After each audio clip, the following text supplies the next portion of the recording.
girls with their nails done now.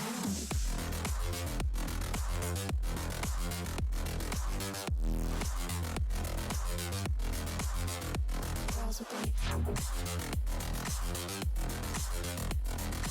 nails done. I like the girls with their nails done.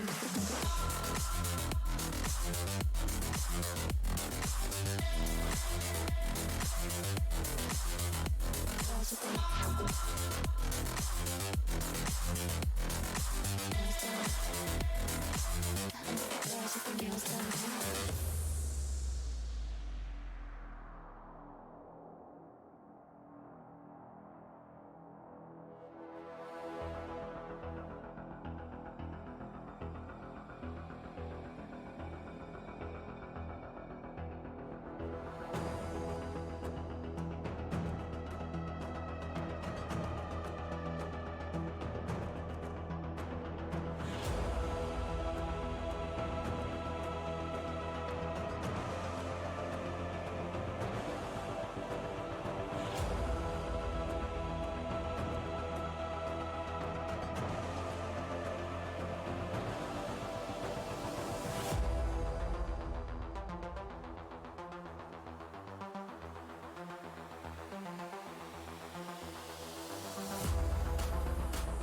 Girls with their nails done now.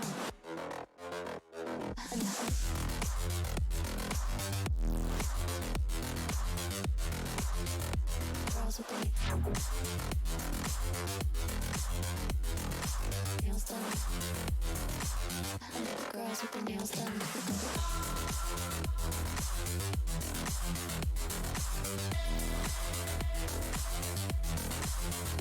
Girls with their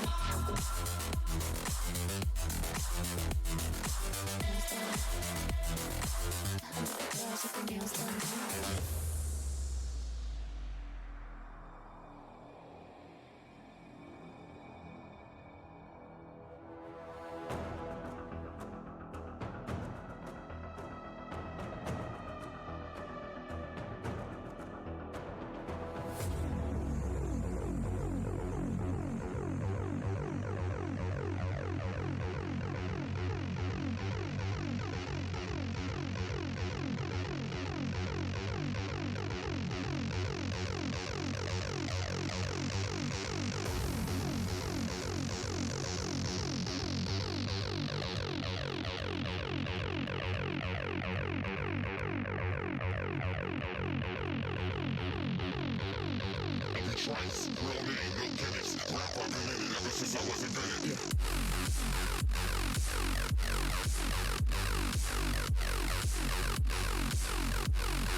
What's up? What's happening? What's going on, guys? Welcome back.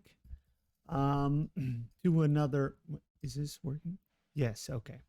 Welcome back to another um whatever the fuck this is. I still don't I still have no idea, but welcome back nonetheless to the random BS that I do. So we're doing Darktide again. And I usually try not to play the same game 5 times in a row unless I'm doing a series because I feel like that gets boring, especially if it's a game as visually repetitive as Darktide. But also, I haven't really set anything else up to play. So we're just going to do it again because I have improved some things. I overclocked some stuff and I improved some things, but I think we're still probably going to have to play in 1080p, but that shouldn't be too much of an issue.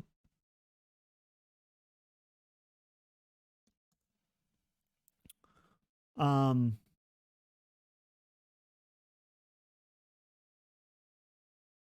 to think. No, I think that's it.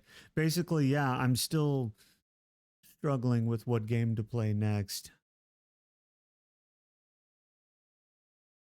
I don't really know.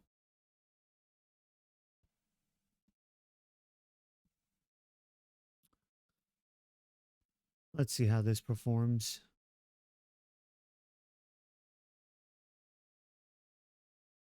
It's going to initially be very bad, but then it should recover. What are you doing? I told it to start in a window. Why is it trying to be full screen right now? What are you doing? What is this nonsense? I literally told it windowed mode and it started in a windowed mode, but then it went to full screen. Does that mean that the settings that you set in the launcher are not carrying over to the actual game? Because that would explain a lot of things. Because it's the only place you can set the worker thread thing, and that didn't seem to do jack shit. Regardless of what I have it on. Okay, so let's go to Oppione. See, it's full screen. I did not tell it to be full screen. There we go. How does that look?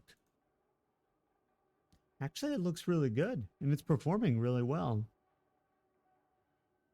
Actually kind of happy about that. I disabled my preview, and it's not dropping any frames. I mean, I re-enabled it. Normally, I have it disabled. So that's good. That's a good sign. Is it squished? It looks fine. Yeah, it looks fine. Somebody was telling me last time that when I played it in windowed, it was squished. But I don't know. I'd have to pull it up on my phone or something. Which maybe I'll do.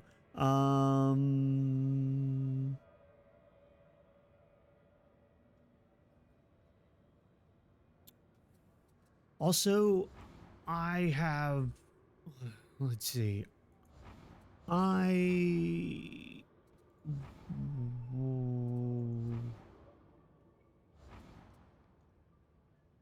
Also, I forgot the very most important reason, or that is my excuse for playing it yet again, and that is they did a big update. They added new content. They added new enemies. Like there's demon hosts now.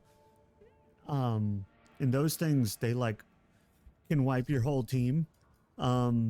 If you wake them up, they're kind of like the witch from Left 4 Dead, if anybody remembers that.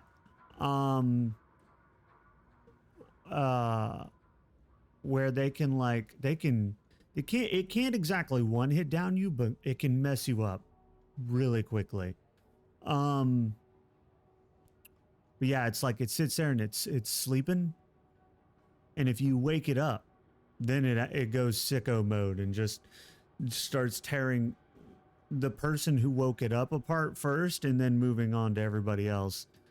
So that was terrifying. But yeah, and then there's maps where it's like it's all dark. So it's like the same maps there that we've been. There's a couple. How do I say this? The new stuff I'm talking about. There's completely new maps, but then there's also versions of the old maps that are completely dark, where it's like basically you can't see 10 feet in front of you with your flashlight on. And I actually really initially that like kind of bothered me, but then it was like it got really immersive. I really enjoyed that. And very, very horror like, because yeah, you couldn't see very far in front of you and everything's very dark. So you're just like on top of being deep down in the bowels of a hive city battling the forces of chaos. It's also dark and you can't see shit. Which is just, it was really cool. There's a couple of those, and then there was some other things too. So I wanted to also kind of showcase the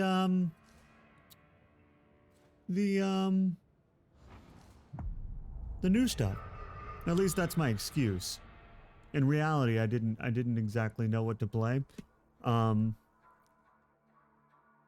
So, you know, here we are.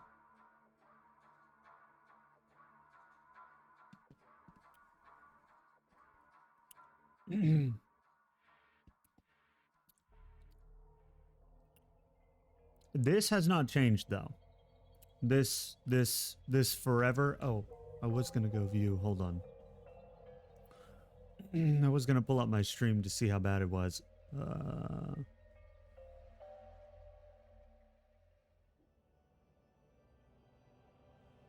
There it is. Turn that down. It looks like it's performing really well. Oh, it is a bit of a box. Yeah. Yeah. Yeah. Okay. Interesting, because it doesn't look like that for me. Which is very odd.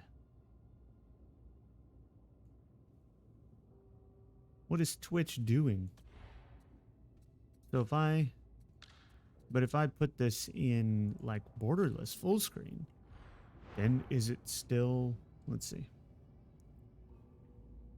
Oh, that's better. That performs significantly worse. Holy crap, why does that perform so bad? It's still in 1920. I don't understand why changing it to full screen. I don't get it, man. I do not get it. What I do know though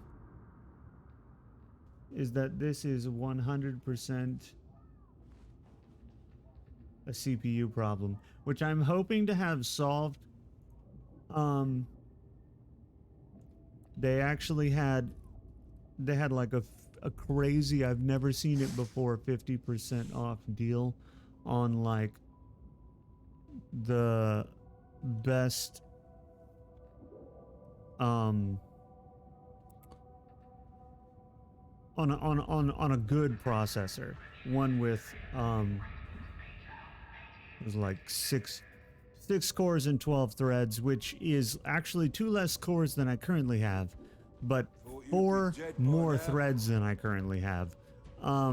Which basically, when it comes to most applications, since most of them now can handle hyperthreading, it's just like having more cores, because each thread operates like a core. So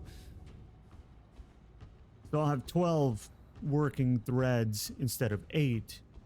I just sacrificed 2 cores until later on when I can afford to upgrade yet again to something with more cores. But for the time being, that's all I could afford. And even then, only because it was 50% off. So hopefully that will be here soon. Well, it says it's getting here tomorrow, but I have to reinstall Windows. And reinstalling Windows sucks. I hate it. I used to enjoy doing it, but I hate it now. There was a time when I really enjoyed rearranging my computer and moving data around and doing reinstalls and optimization and stuff like that. But like as I have to worry about more things in life, I just want it to work, you know? I don't really want to fuck with it. Even though I can, and I used to enjoy it, I just got too much else going on. Maybe one day, when I don't have a bajillion things going on. Should we step it up? No. I also, like, I don't know how to tell about those dark maps because I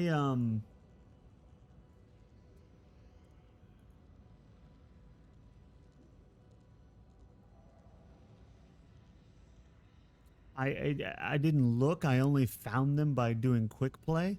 So I don't know how to actually know. And these rotate out. So I don't actually get to choose these. There's just a whole bunch of them on the board. And then when the timer is up, like this one's got 4 minutes left on it, then it refreshes into something else. So it keeps things kind of churning, you know? Keeps things moving around. So it may be one of those situations where it's not in rotation right now. But I hope so. But I don't see it. I don't see anything that denotes a darker version of the map. And oh boy, was it dark. But let's get our Augie boy. Let's get him all nice and leveled up a little bit. Maybe we'll run across some of that new stuff. Special bullets are in short supply. No special bullets, no make spiky people go boom. Is that understood? Supplies. See, when it's in windowed mode, it doesn't max out my processor. Shall provide. Valkyrie support is standing by. But Only locate the material and secure the area. But if well, we'll have to wait till I get in. What I'm gonna do is put it in borderless and take a look at the CPU spike. Because right now, like, it's only using, oh, well, there it goes. Oh, there it goes, 90%. Yeah. Okay. It goes between using 15 to 20%. And by the time it hits 30%, it's maxed out my CPU. So Darktide's a hungry boy.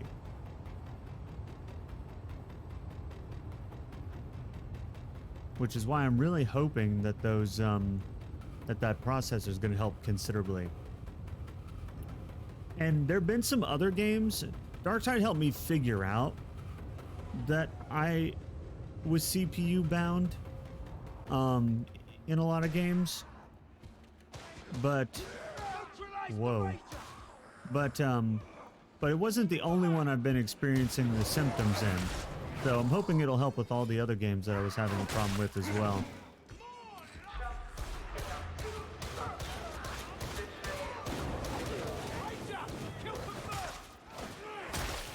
Does it seem? Oh. I was like, does this seem loud to you? And then I realized I do this where I'll turn up my headphones for like music, and then I'll forget to turn them back down for the game. And I'll be like, why is this so loud? And then I'll have to be like, oh, right, hold on.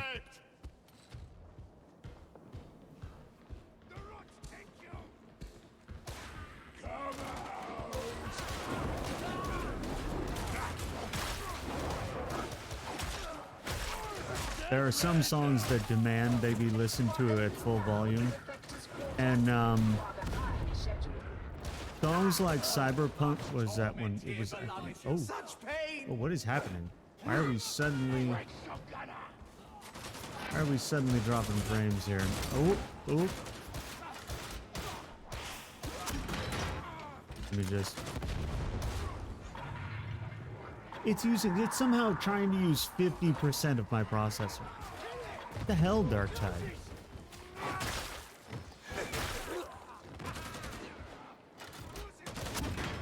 Alright, hold on. I gotta get out of this mess and see if there's anything. The funny thing is. Oh.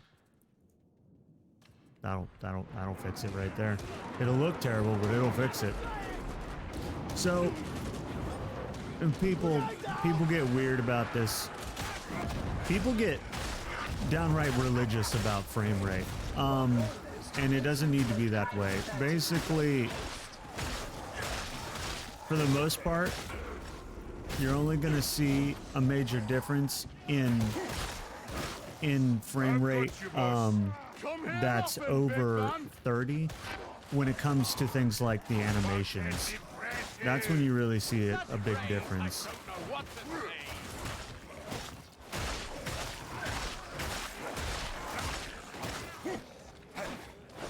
The animations look a lot smoother. So if you like, the smoothness of the animations requires a frame rate that you don't require, if that makes sense.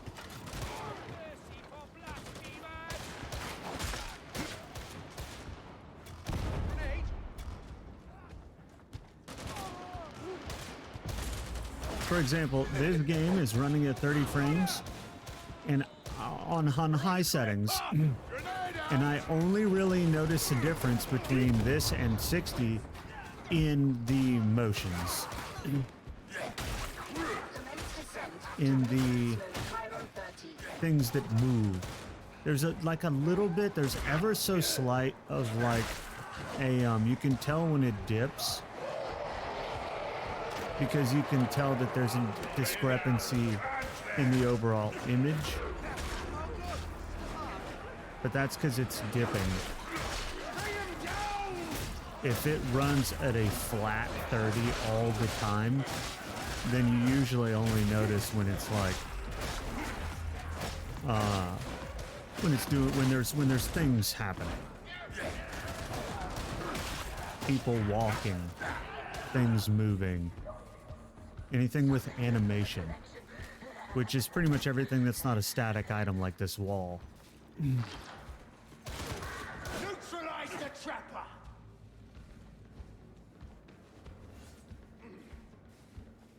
Medicate station! This way!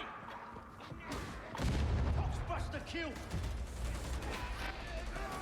Plus, it doesn't really matter too much anyway, because by the time it goes through Twitch's encoding, they murder the quality. Even if you're exporting it in 1080p, which I'm not currently, I had to turn that down as well. Even if you're exporting it in 1080p, Twitch, by the time it goes through Twitch and comes back out, it's never the same.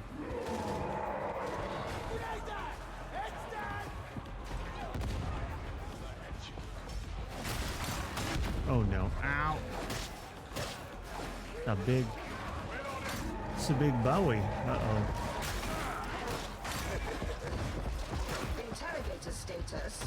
Why is he here? Why did he aggro me of all people? He ran past an entire team to aggro me. What the hell? What? Oh no, we've already lost somebody. I'm gonna need to step in here and really help things along, you know, with this giant knife I got. There's another one. I hear him. Where's he at?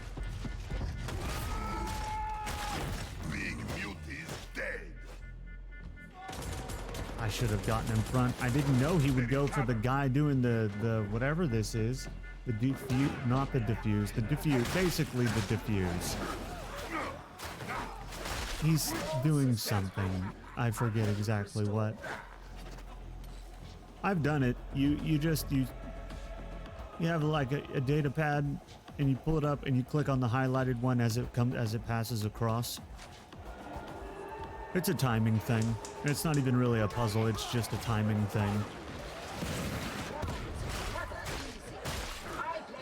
I just don't know what you'd call that. It's not a puzzle, because it's not anything you have to figure out. You just have to time it right. And I don't know what you call that, but that's a common video game mechanic. I just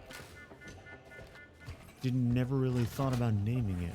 Do not disrupt the flow of data again. This thing, can you believe? So, that's another thing I disagree with on the topic of PC hardware. There are still some people out there who claim to be experts that are telling you that 16 gigs is still the sweet spot for RAM, and I disagree. I disagree entirely. This game by itself is using 6 gig. That's by itself. Just this game. So by the time you have anything open, you can be using 10 gig. Data interrogation imminent. Let's see. Oh.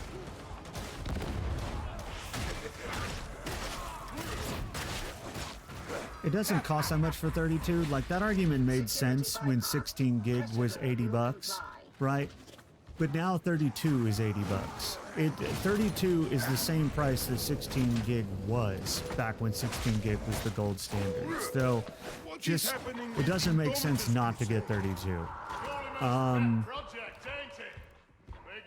It's usually like 20 bucks difference. Those ships, but the enemy have more. I think 16 gig still runs you like 60 bucks. So just pay 80 and get 32. The difference doesn't make sense. Once you get over $100, then yeah. But as long as your entire RAM kit's under 100 bucks, that's considered real. I mean, that's really good. That's always been really good, no matter the generation. Usually, that's how I've always bought RAM throughout all the generations. I've bought RAM since DDR1, and we're currently on DDR5 now. And I've always found that sweet spot, you know, where it's like, what's the most amount of you know, decently speed RAM that you can get for under $100. That usually is the sweet spot. Anything beyond that's usually for just people who either want to have it or have people who have very specific needs. And that rule has always worked for me throughout every generation. Spend 80 or 90 bucks on the most that can get you, and you're usually good to go.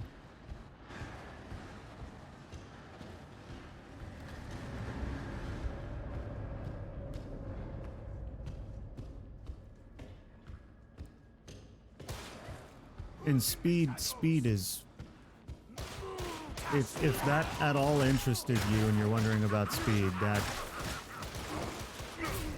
that has only ever really, the difference between the slowest of a generation and the fastest of a generation usually only nets you 1 to 2 frames difference. So it's not usually worth it, because the price difference gets exponential really quickly.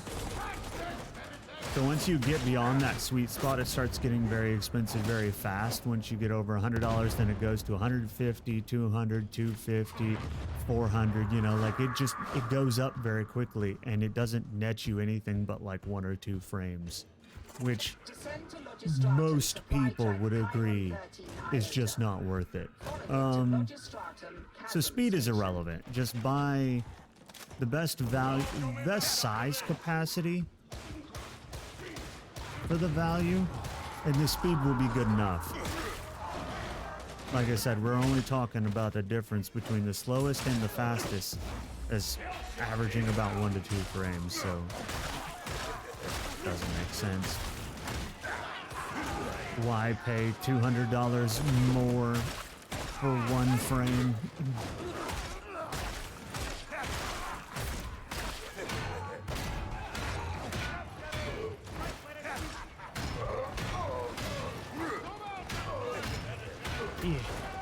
What if I...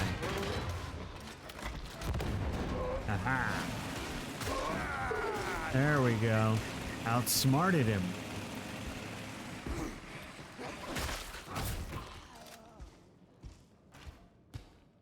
Ammo!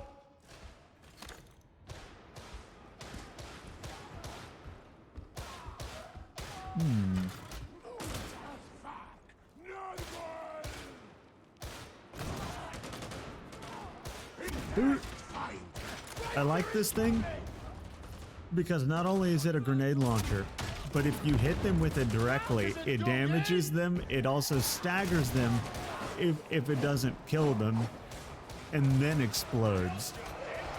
And that's just so fun and unique. I don't think I've ever used a grenade launcher that does that. Uh-oh. Oh no, that's bad. Now we could use some clearing items like this. Let's just get... Oh no! This is bad. Oh. Hawk's Flame is really annoying. Having a Chaos spawn show up just as...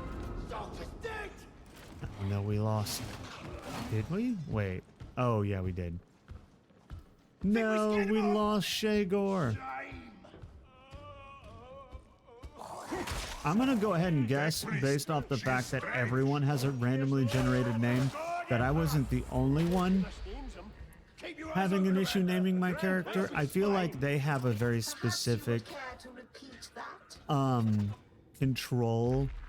They have very specific rules for the naming, and so basically it comes out to you have to use one of the randomly generated ones or one that is like it within it, you know, within its parameters. Because every name I've seen so far has been around the same type and length. So at least for beta purposes, I feel like they railroaded everyone into doing that. Dex! What's up, Jax? How's it going? How are you doing? Welcome in. I hope you're doing good. What is this? Ammo twice! Kill shot inbound!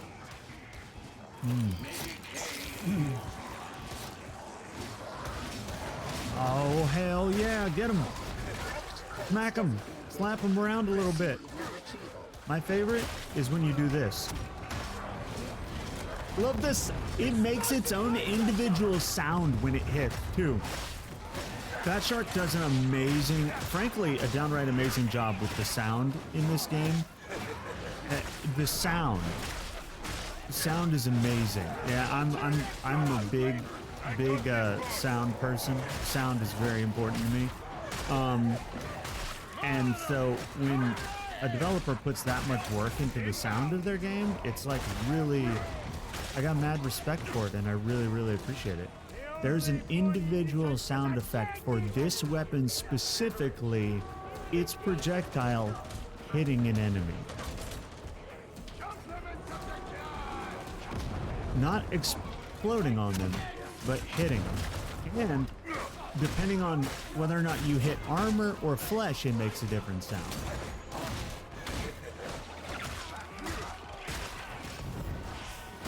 Not to mention the fact that the soundtrack is just banger. And it was like, I think it was all done by one guy. It's most of it was done by one guy. If not all of it. They got his name on it, and their Twitter account has like promoted him. It is pretty banger, honestly. He nailed the look and the feel, which is there's only one track that I'm not particularly fond of because it doesn't feel like there's one section of it that doesn't feel like it fits. That's it. There's one section of one song that doesn't feel like it fits. It's a little too it's too like happy-go-lucky for the grim darkness of the 40K universe. Every other track it's just like I don't even think about it because it fits so well. But then every time that section of that track comes on, I'm like I'm like brought back to thinking about it because I'm like, oh yeah, that's right. There's that one that doesn't fit. And I from a creative standpoint, I get that he was probably just like, you know, trying to do something a little bit different. And that's fine.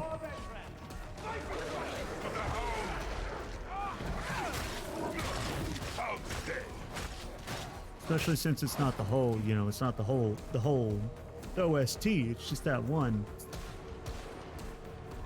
And to be fair, the part leading up to it and the part after it is fine also. So it's just that one part where I was like, it's a little too candy shop, you know? Like,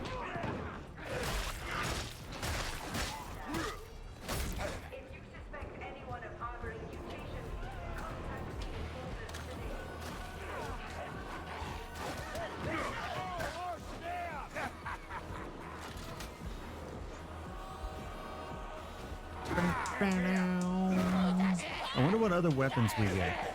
I haven't had good luck getting a comprehensive list of what weapons there are, simply because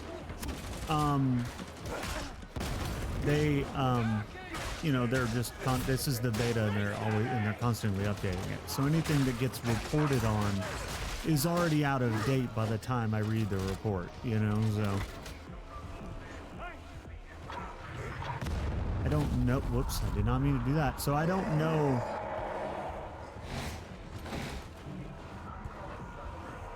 Go for it. We only needed this one. This is it. Once we put this in, we can get the fuck out. No! Personage! Whoops. Oh, that's a lot of things going on over there.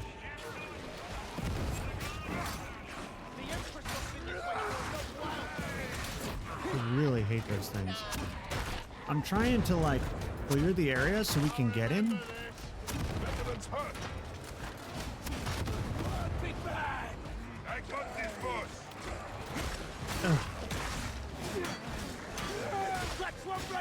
Let's go.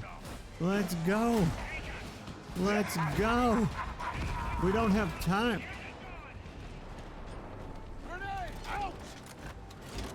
Why is it not running? Okay. I don't know. Oh, I do know. For CPU then. She ain't exactly standard pattern from what I've seen. Not that I care. All right. Looky there. We did it. And there it goes, using 100% CPU again. Damn.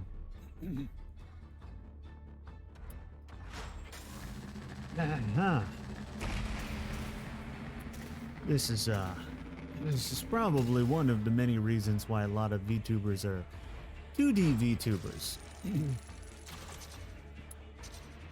Because it's definitely kinder on your computer.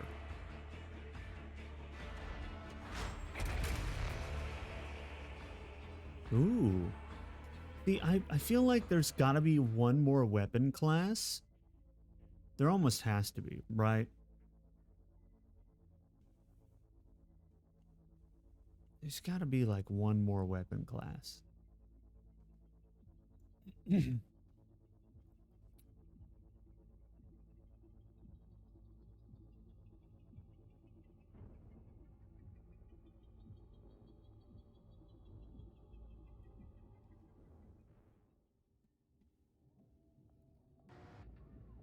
Yeah, so that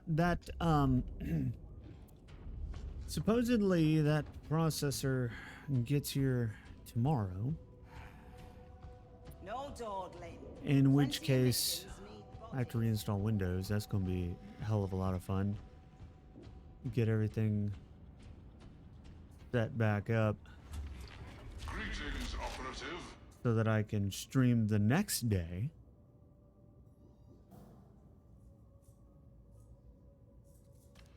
That's gonna a 1 day turnaround is gonna be a bit much, I think. But hey, you know. Sequence start. Unfortunately, because of the way they do these things, it's the motherboard is what it is. So like something about the way Windows installs is very specific. Like it very specifically makes permanent entries based on the motherboard that's in there. And if it's a motherboard with the same socket, you can change that out no problem. But if you change your socket, so if you go from like Intel to AMD or AMD to Intel, they'll have a different socket on the motherboard, and that's what makes you have to reinstall Windows. If you just get a different processor for your same socket, then you're fine. It's usually only a problem when you change brands. I think socket type in general. I can't remember because I don't know anyone that like has an Intel LGA 1151 and then changes to like an LGA 2011. That would be a very specific circumstance that wouldn't apply to most people. And I've never done it, so I don't know.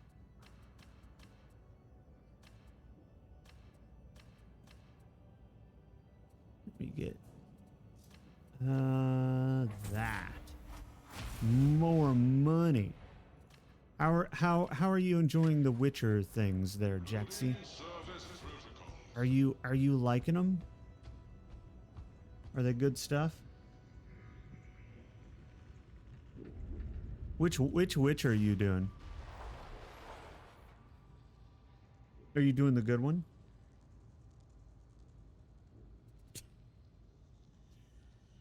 Let's say the good one, like there's only one good one.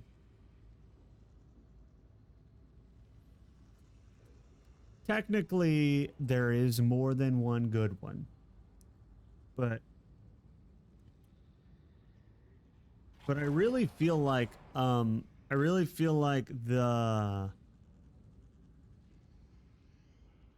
original Witcher, the combat in it, I really liked. I really liked the combat in the original Witcher because they changed it up significantly in Witcher 2. But the combat in the first one was, I think, my favorite.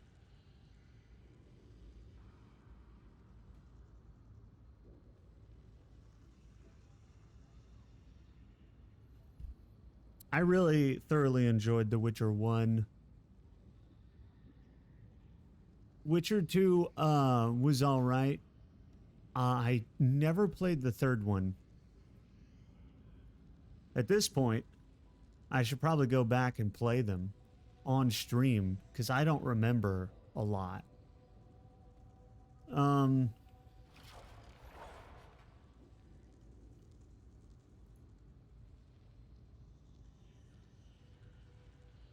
What was I doing?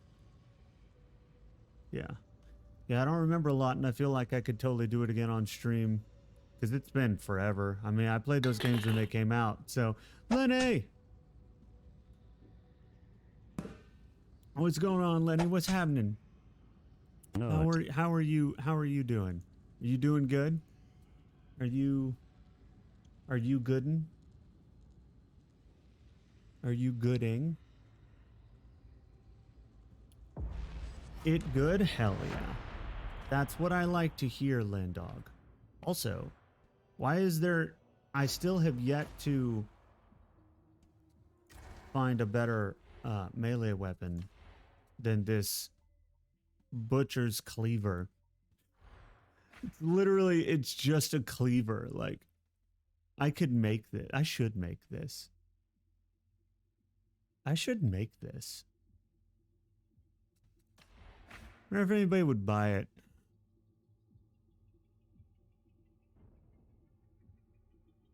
That wouldn't be... It would be a project, but it wouldn't be artistically that difficult.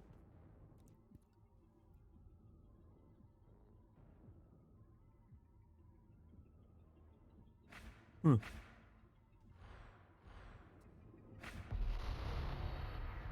Yeah, I've also heard The Witcher 3 is supposed to be amazing. I've heard that for years, ever since it came out.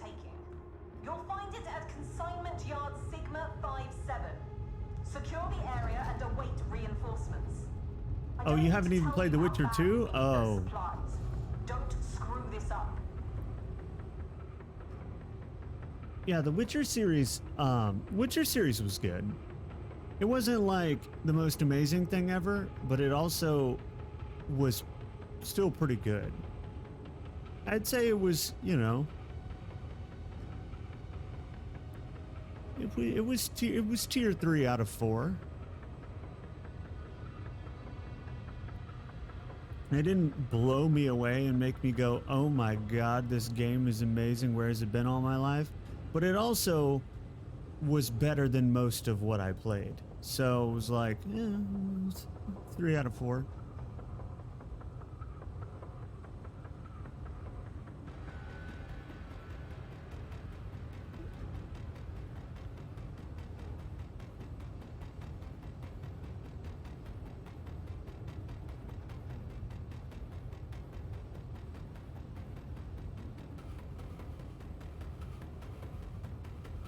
It was incredibly easy to hardlock yourself in Witcher 1. Was it? I'm surprised I didn't do that.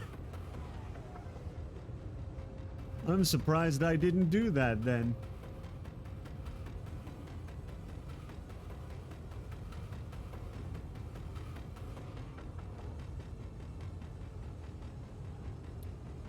Usually that's extremely hard to do nowadays.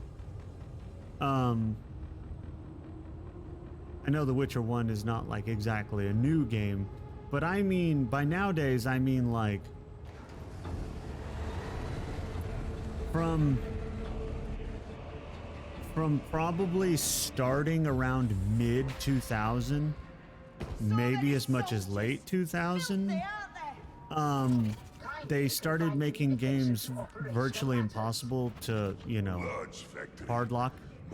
Because to make gaming, that was the start of making gaming more accessible.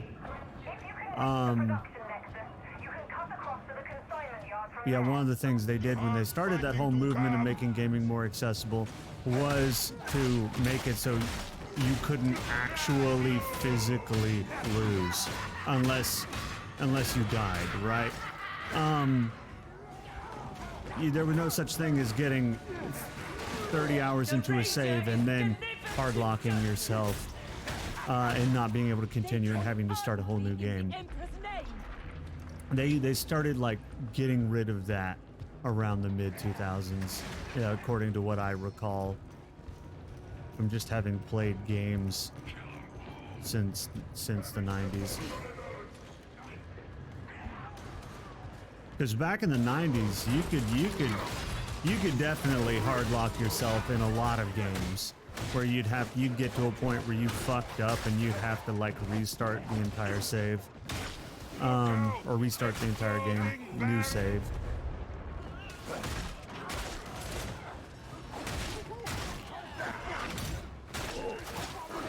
I had a friend of mine who did that to themselves in Metro 2033, the first one. And because military grade bullets are also currency in that game, and you can sell all your bullets for military grade bullets, and vice versa, because the military grade bullets are the currency. So what he did was he was already a heavy bullet user to begin with, and he got to, there's this like midway point in the game where you can get to a particular station and they sell a stealth suit, and it's very expensive. By this point in the game, the only way you can afford it is if you like found everything and sold virtually everything that you owned. And so he did that. But because he's a heavy bullet user to begin with, that didn't leave him with a lot of ammo, especially since he converted most of it into currency to buy the stealth suit.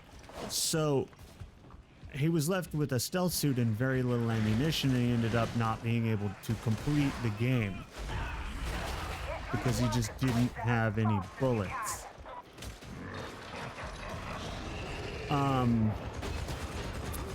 So in that sense, he hard-locked himself, but I've only ever heard of him doing that. I've never heard of anyone else having that problem with Metro 2033, because, I mean, I'm not always exactly the most efficient ammo user in the world, and I never had an issue, and I played that game through multiple times.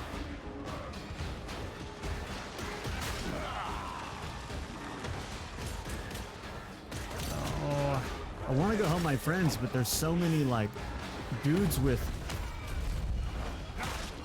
guns, and they're just going to shoot at my friends if I don't take them out. Alright, oh well, they still haven't even remotely killed it, so I definitely need to come over here. Yeah, they're here. Let me do my job as the tank.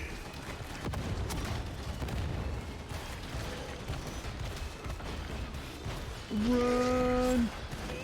Run!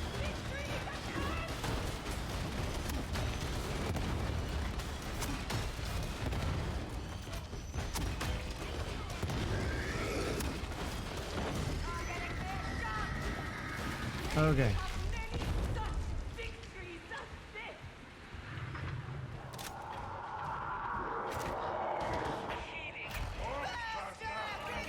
Okay, where? Oh, there. Okay.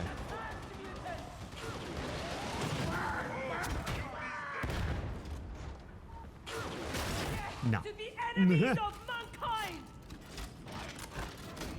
Oh God, what happened?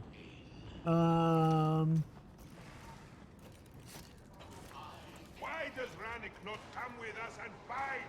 Perhaps he doesn't want to be bothered by your ceaseless questions, sweet. Oh, yeah. I could see it happening more often if you go into a game blind that you've never played before and then also try to 100% the game. Yeah, that you're gonna run into issues far more often. Usually, most of the time when people 100% the game, it's on the second playthrough at least, because you have to do 100% run of a lot of games. You have to kind of know what's coming, or you just won't physically be able to do it.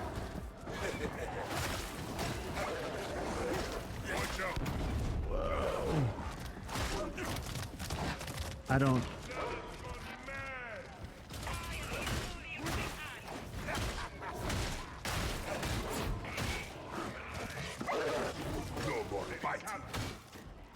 Is that whoa. Is that just something you like to do, Jax, or is that a compulsion?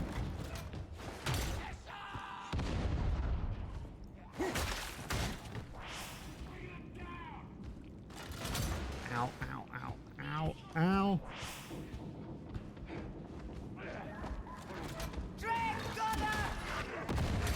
Ow. I was trying to get somewhere where I could...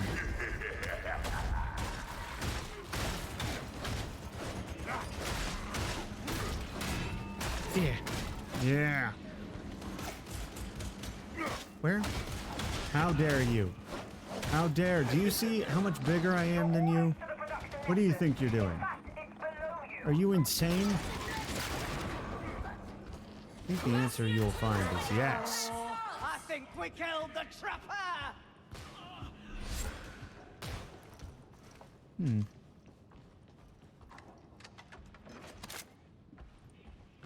path back, only forward. All right, don't you worry. Don't you worry. What is that? Ow. It's just very efficient to run up to them with a knife and stab them until they're dead. Uh-oh. How are you not dead? These guys are tanky.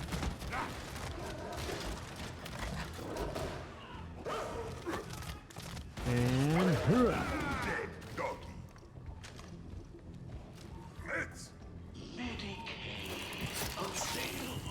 More like a compulsion because I like to experience all or as much as I can, but I can't like find a finish the playthrough and immediately go back. Yeah.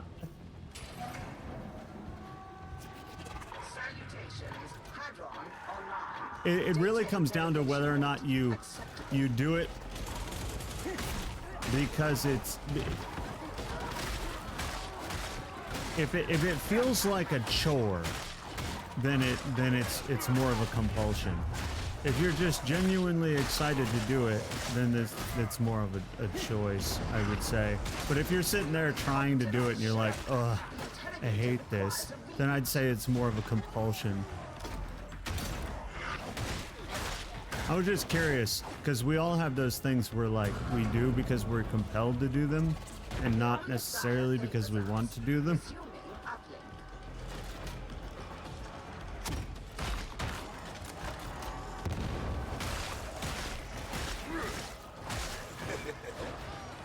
Especially when you're neurodivergent. You're impressed.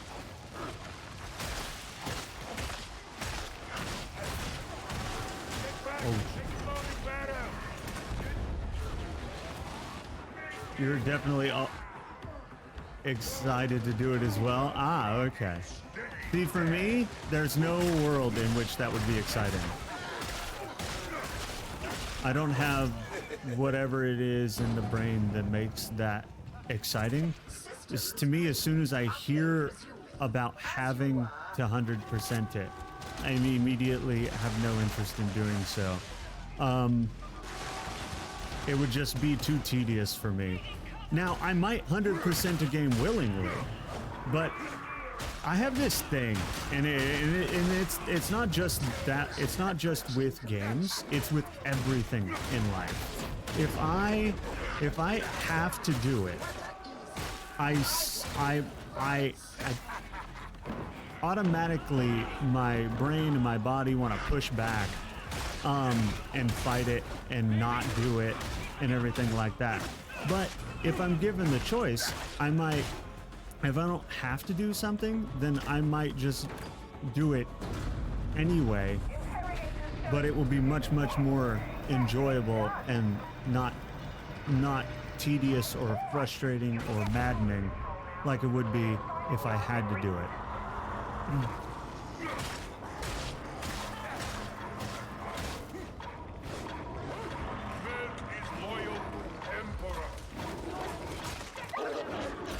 Oh no. Oh no.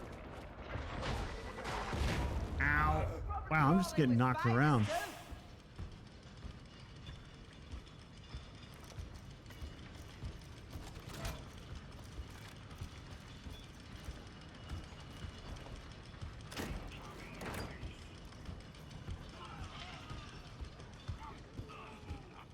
Well, that's the problem with trying to 100% the games, is you're always gonna get, and it's more common now than it ever used to be, games that have artificially lengthened themselves or artificially added stuff for completionists to do, like collectibles and stuff like that. And when 90% of what they've done is just incredibly artificial, then it can get really, really boring. Because it's like, if the game is 6 hours long, but it's 40 hours 100%ed, and most of that is running around collecting signed table napkins, then it's like it's just tedious, right? You're ready for it to be over. I would imagine even you, who is a completionist, would just be ready for it to be over because it's just so incredibly artificial and has nothing to do with the game. It doesn't add anything to the game. All it is running around trying to find 700 table napkins.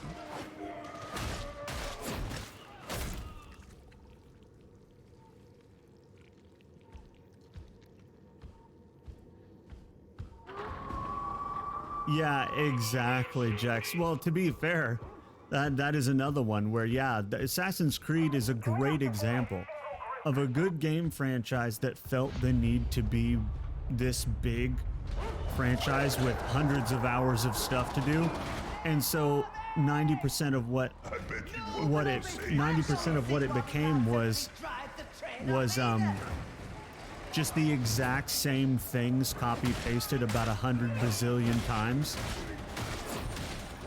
And I don't know about you, but that kind of thing drives me nuts. I look at it and I'm like, I don't want to do that.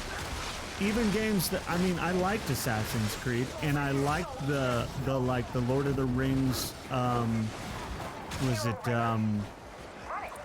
what was that series? There was a Lord of the Rings series where it was open world and you slayed orcs or whatever and what was it?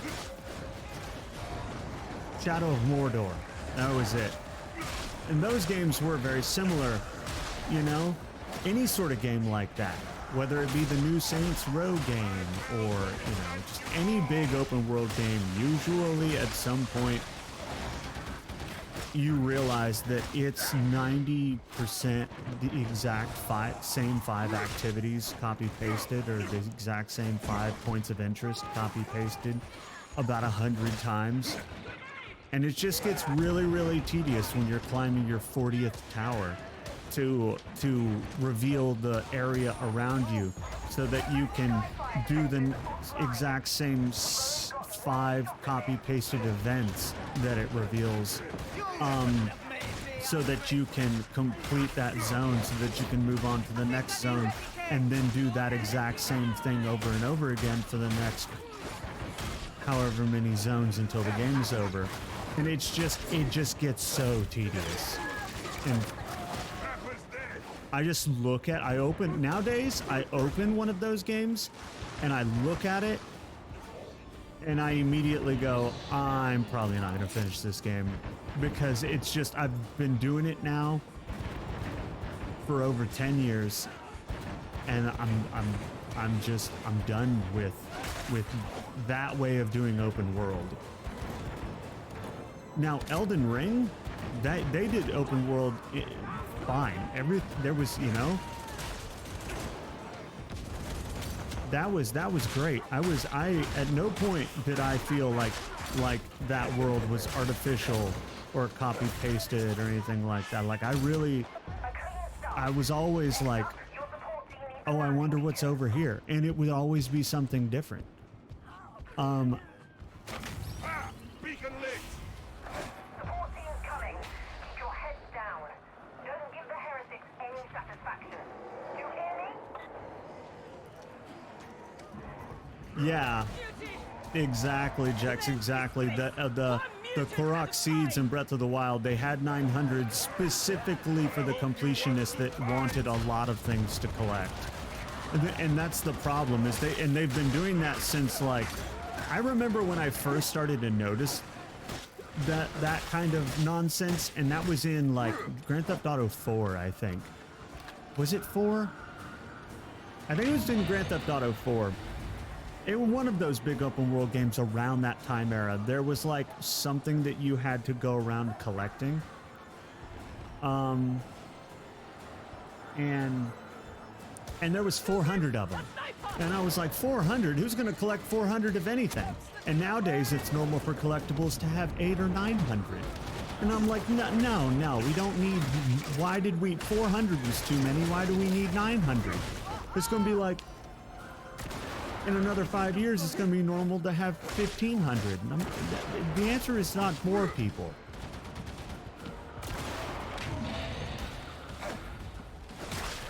The answer is not more. I'm sure that even completionists like Jex don't want to go around collecting 1,500 of the exact same item.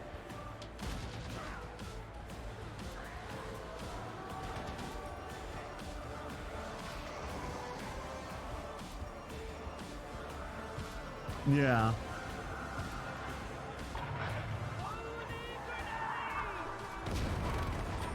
Exactly. Yeah, I remember when I thought that Ocarina of Time's skulls was too many. Sniper. And that was when it came out. I thought 100 was too many. But there are still more to kill.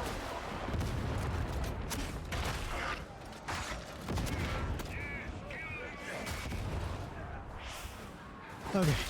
Yeah, I never got all the golden Skulltulas either. And I'm never going to. Because it's too much. I have no desire to go around, because I've seen walkthroughs and stuff. Even back then, you could buy booklets with every location of every golden Skulltula. And I just looked at it and I was like, no. No.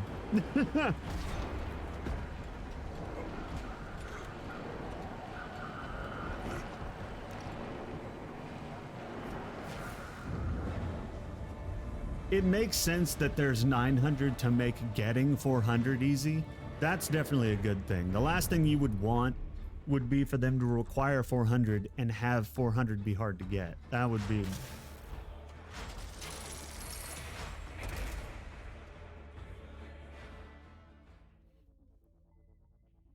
But I definitely think that the way we do open world right now, or the way most games do open world now, is stagnated back in the basically the late 2000s. The formula for open world games was created during the early to mid 2000s, and then all we've really done is polish it since then. We haven't really changed the formula. It's almost always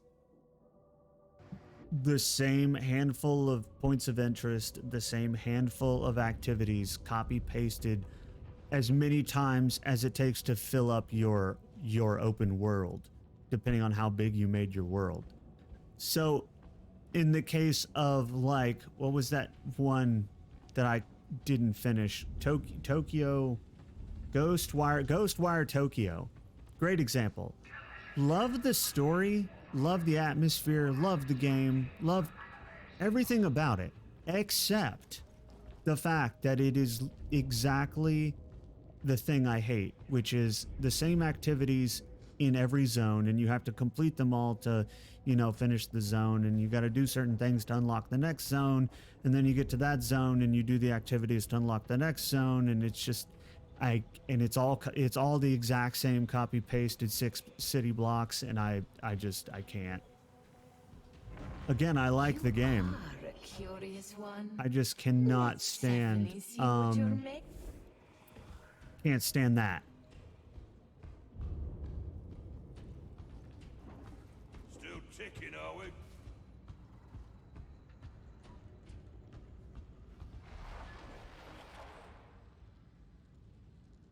A lot of people seem to like God of War Ragnarok, but I don't care if it's open world or not. That will probably be fine. Because if it's anything like 2018 God of War, which it's supposed to be the direct sequel of, then it should be fine. Because even though it did get a little bit tedious when I played the 2018 one, there was still enough variation and enough different stuff, and the fact that it was primarily linear story driven that made it okay. I was able to finish that one, but there were a couple of points where I was like, this is getting a bit tedious. But then if I just muscled through that, and then it got good again, and I really enjoyed that one. But definitely there's no need for it to be open world, so if they try to open world it, then I think it's going to run in. It's probably going to run into that. But 2018's, that one had a good feel to it. I don't know if that one was open world or not. It kind of was. I think you could go, if your criteria for open world is being able to go anywhere at any time, I think you could go to any of the places that you were able to get to with your current equipment at any time that you wanted to. There was just often no reason to do so. So I never tried. But I think you could, because I'm pretty sure I backtracked a few times trying to figure out what to do next.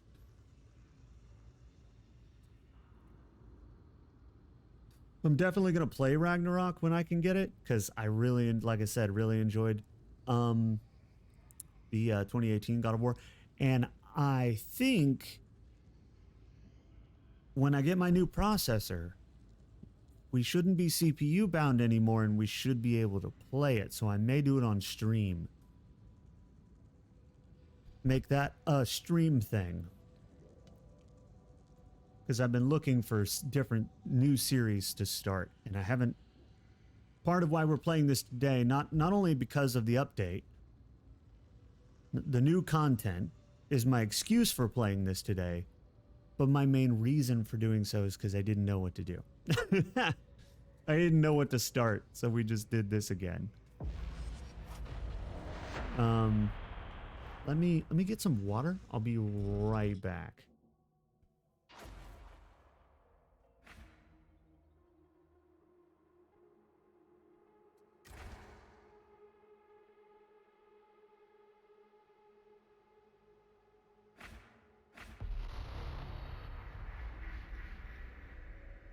They hold the skies for now, but the railroads are a different matter. Moro says you are to redirect the train to Chasm Terminus. The passenger is your target. He's a bad man, one of the West. Take him out and don't be gentle.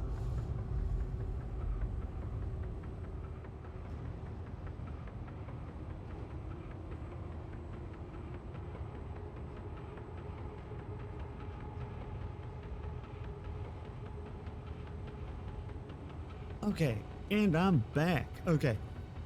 And yeah, Jax, I could totally see being a completionist making MMOs an absolute pain in the ass, because they're literally designed to be they're designed to take years to complete on purpose, because they want to keep as many people playing for as long as possible. So they usually make them purposefully grindy so that you have to play them for years. And so I could totally see that being a nightmare. Also, I don't know if I officially said hi, Luna, but hi, Luna. I'm so glad. Have I mentioned how glad I am that you and Jax and people like you keep coming back? Even though I've played Darktide 5 times in a row. It means a lot to me. But feel free to suggest games for me to do. We even have a suggestions channel. If I'm not live, or if you want me to remember something, you could put it in there. I'm thinking about, I was halfway tempted to load up the Five Nights at Freddy's game to try and finish it, but I was like, I don't know if I'm in the mood to run around and be lost for 4 hours, you know what I mean? Sometimes I am, but it just wasn't the vibe today. Like, when I started it, I knew that's what was gonna happen.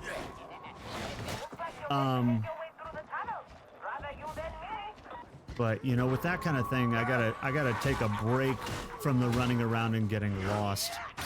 I feel the same way about, like, if I play a puzzle heavy game, I have to like take a break from puzzles for a little bit before we go back, because it just, I don't know, it's just like, it's draining, I guess.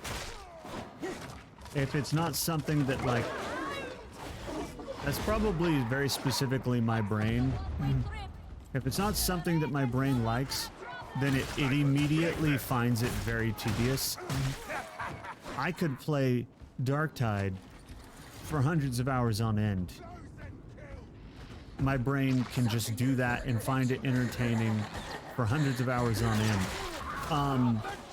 But if I'm doing something that's puzzly, or you know, a world that's easy to get lost in, with a lot of, you know, traps and stuff like that, like in Five Nights at Freddy's, then it starts to get tedious. And then once that happens, my brain actively dislikes it, and then it becomes not really fun anymore. And once it becomes not fun anymore, then it's just tedious, it's draining. You know what I mean?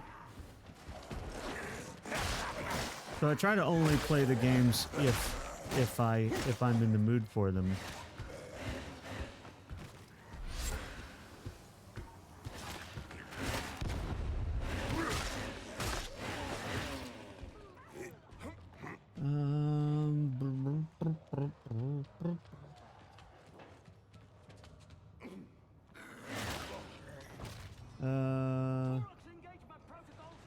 Scar. Oh yeah, you're absolutely right, Luna. Hold on. You're absolutely right. Was that in? You are in the maintenance bay? Good. Not far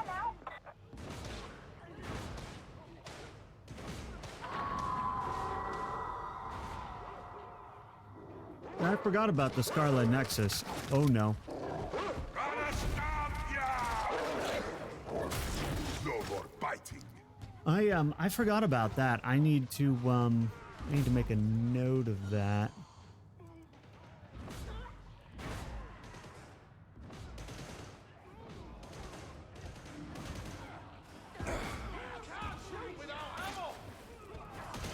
I need to make a note of that.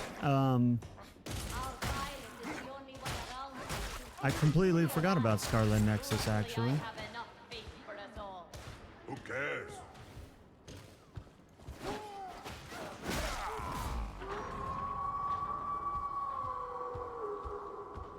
Code Veins essentially animate Dark Souls, yeah. Bad dog.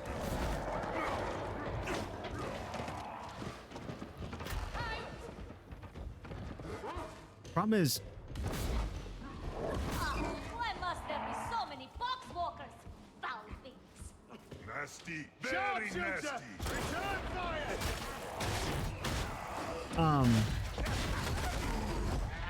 Sekiro. Yeah, Oh, Mute is dead. if I'm looking for a Dark Souls, why are these all Dark Souls oriented recommendations? Yeah, I still have Dark Souls Remastered that I could load up if I wanted to do a Dark Souls style game. But I feel like two things. I feel like one, I feel like it cannot physically be entertaining to watch me play those games. More than like maybe a couple of times. He's shouting in a hurry.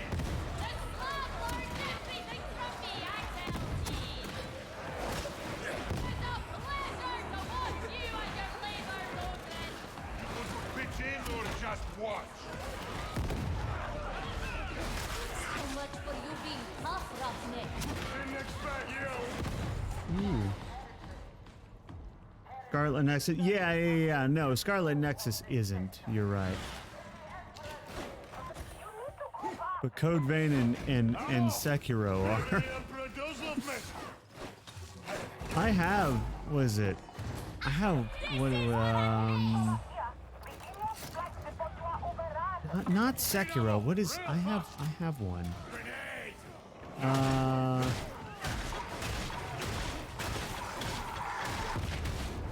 I need to look. It might be Sekiro. No, it's not Sekiro. It's Neo. That's what it is. I have Neo. Body mutant is a dead mutant. I think I tried to launch it and it didn't work. I have to go check on that. Cause I think I tried it and it like didn't work for some reason. Try it again. But yeah. Hey, boss, ammo, come on!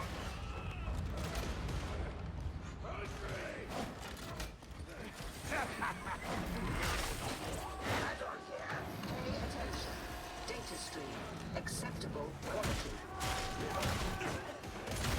Well, sometimes I also run into this situation like with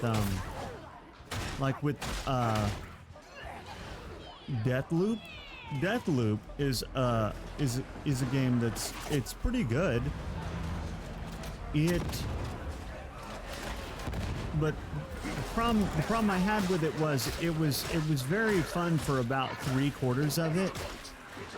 But in the last quarter of the game, it got just tedious, and then I couldn't it wasn't fun anymore to play, and so I just never finished it. Because it became about finding like specific people at specific times, creating a specific set of circumstances using the timey-wimey bullshit of that game. And since it involves doing everything at like a specific time, then it doing most of it wasn't too much of a problem. It was once I had most of it done, doing the remainder got tedious. Because then I'm like, okay, I gotta go through it again, and this time I gotta go over here and do this thing, and then I gotta do that, and then I gotta see this guy. But he's only available at 6 o'clock, and it's just, I don't know, I really, really liked the game for the first 3/4 of it, and then I just hated I never finished it. I was stuck on the last couple of things, because I'm just like, this is just tedious.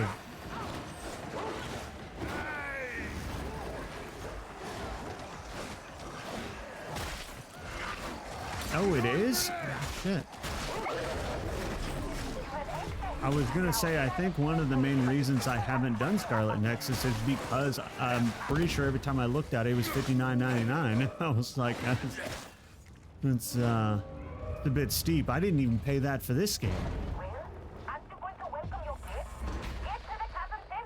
I didn't even pay $60 for this game. $60 is like a lot to me. So I don't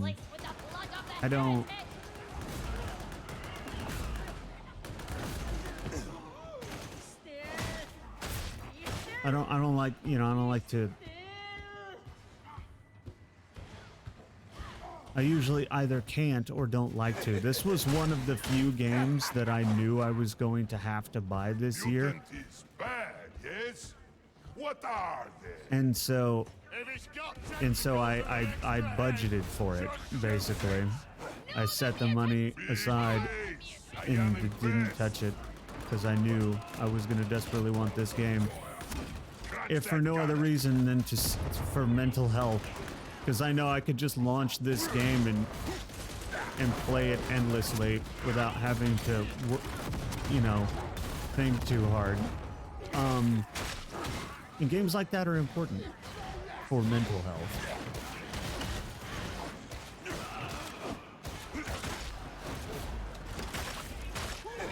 Having something that you enjoy just doing for hours on end is very important. Woo! No!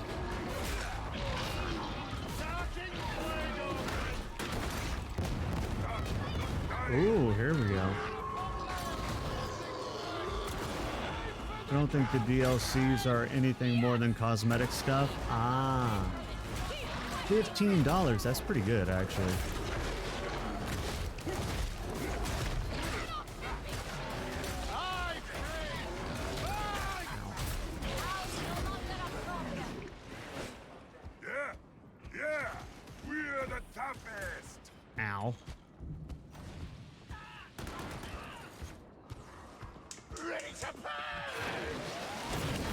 Ooh, is a good ow. day. Match fighting. Damn. Careful in what ye dabble, kindred, lest ye find yourself in such a place as this. It doesn't take all day. Interesting. I'm gonna have to look at that whole Scarlet Nexus thing. Best foot forward and get inside. Enjoy the moment. Medical station!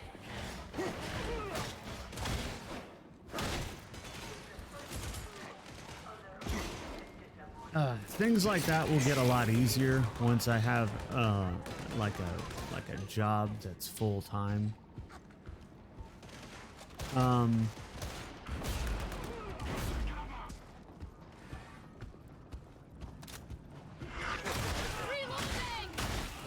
Because they're, you know,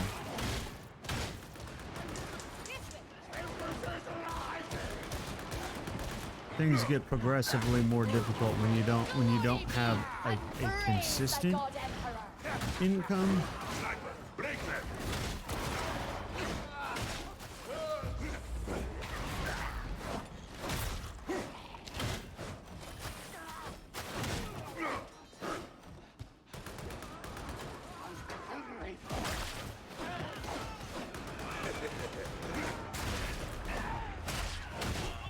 The other thing that's important to me is that I find a game that's like fun to watch. And I don't know what that is. I don't know if those single player story games are the best ones or if like the multiplayer games are the best. I feel like it depends on the viewer. I just don't know what's best overall. Hold on one sec. Right in their head.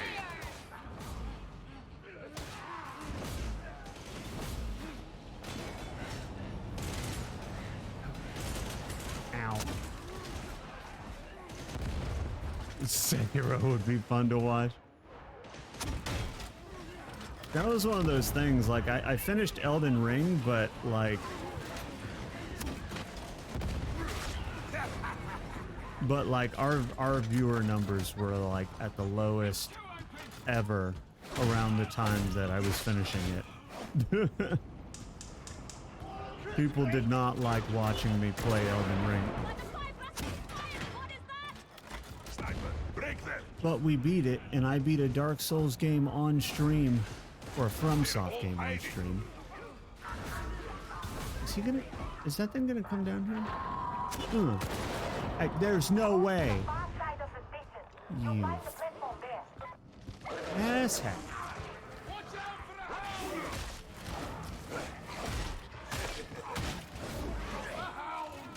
Oddly enough, one of the best games for me to play is Dead by Daylight. Glorious! Every single time we play that for any length of time, like if I keep doing it subsequently, if I just do it one-off, it's different. If I just like play it tomorrow but then not again for, you know, a few weeks, it's different. But if I play it consistently like we were doing, it brings my average viewer numbers up considerably. The problem is two things. One, I can't just keep playing Dead by Daylight because I just get bored of it. And two, I don't want to get like pigeonholed or deadlocked into doing nothing but Dead by Daylight like I've seen some creators do when you build your channel on a particular game, then you just kind of deadlocked in playing that game and that game only.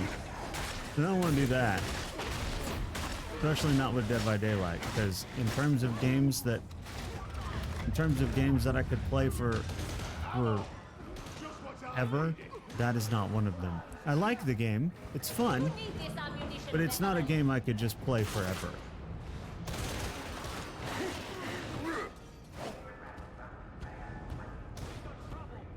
Should play GTFO. We have, and we should. But do you remember we have done that before? The game got harder though. The game seems to just keep getting harder. And so that's gonna be rough. Like, it went from just being kind of kind of difficult and where you like had to learn the game and stuff like that, to like now if you don't have a full team that knows exactly what they're doing, you're gonna have a bad time. And even then you're still probably gonna have a bad time. It's just rough now. They just keep updating it with more and more We know things not what we that face make out it there. just Beyond the harder, we know not what more we face. dangerous. I'm like, no, it was already like when you released the game, it was hard. Ammunition here, veteran. Open your eyes. Oh, I missed. See that trap? Ammo crates! Very fast! Yeah. Ready knocked. That trapper is dead. I may or may not have sneezed. Don't worry about it.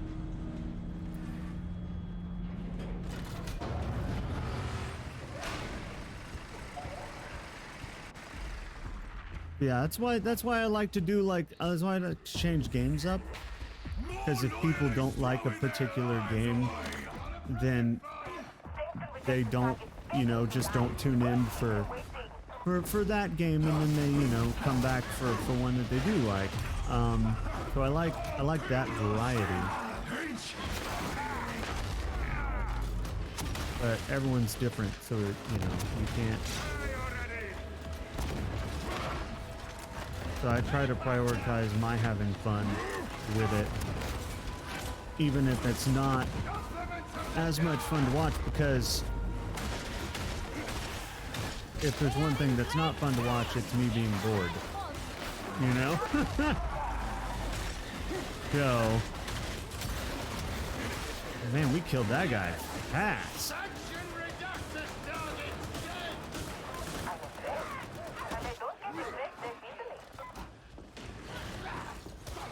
But like, there's not a lot of single player.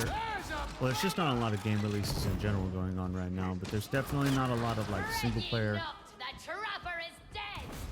games that are like compelling that I haven't already done.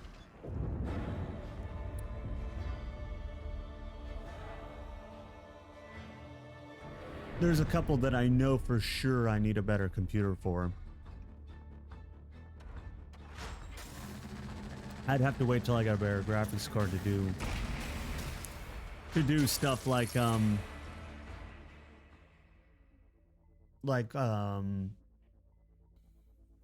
was it?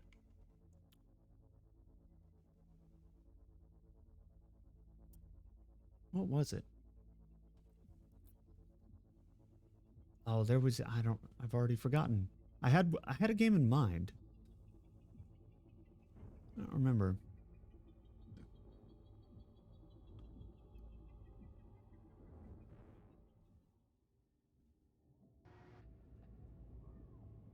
I don't know.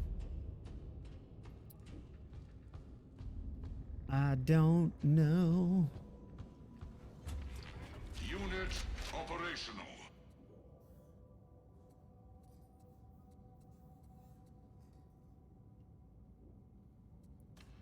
I like being able to buy these cosmetics. You can like unlock cosmetics, right? But you can also buy them with your gold. And that's cool because you can buy stuff. They just added this. This is another thing they just added recently. That's kind of cool because it changes things up, and it, you know, you don't have to do anything but spend a little bit of this currency that you get by doing missions anyway. And so that's pretty cool.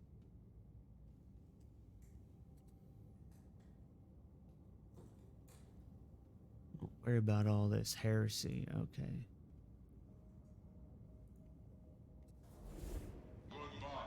Alright, so we could change operative just because I feel like the Ogryn, while he's a fun Bowie, I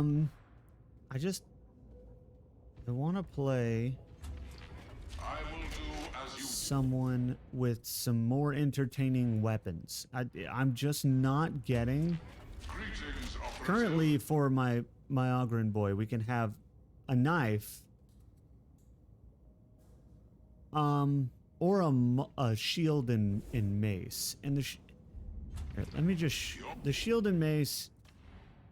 It's good, but it's not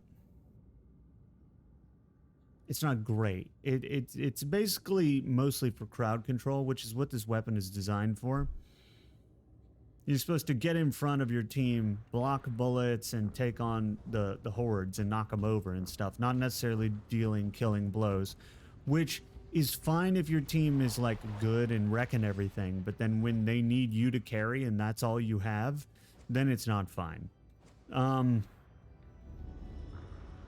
So you're basically role-playing a tank. And as with all tanks, if your team is not good, you just die. I've actually been I thought the veteran sharpshooter was going to be like my primary class, and initially it was. Once I started doing the zealot though, that changed because the zealot has some fun weapons. In fact, let me just load it up. I'll show you the fun weapons.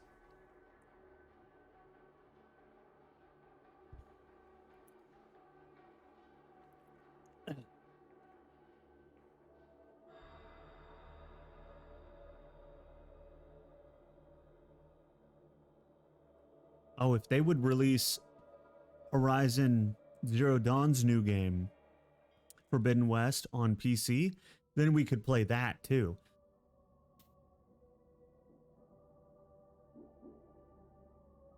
But unfortunately, it's not on PC yet.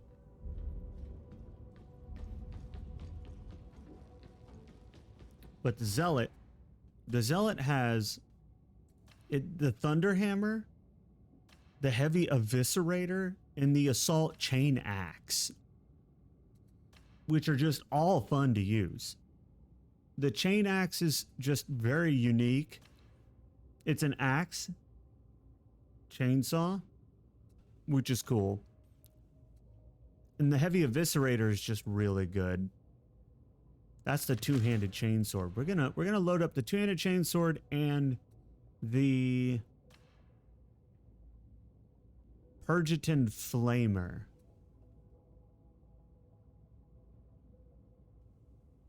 Or the stub revolver. It depends. Sometimes I like to take the revolver, the stub revolver, because that thing will one-shot specials. And sometimes it can help the team out a lot. If things are going down and you see a sniper and you just pull this thing out and take him out. Same with the other ones like the flamethrower bad guys and the machine gun bad guys. If you could just pull this out and end them before they get a chance to mess up your team, it can help a lot.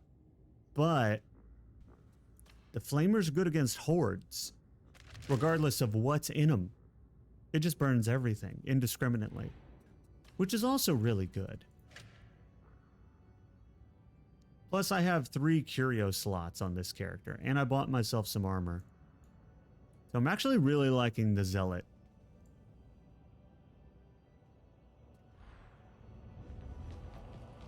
Still haven't got the lightning staff thing. I have on my Psyker. But the Psyker actually ended up being my least favorite class just because of the fact of the management aspect of your power. So like you have to manage your I forget what it's called, but it's your infiltration mission. warp Get in, overheat, get out whatever you alive, want to call it. if you And can. With a little tech wizardry, you're going to redirect that the aspect large of it, heritage transport while train. necessary to prevent it Kill from the being targets, OP, and we'll consider you a makes step it less closer to fun to having earned use. your freedom.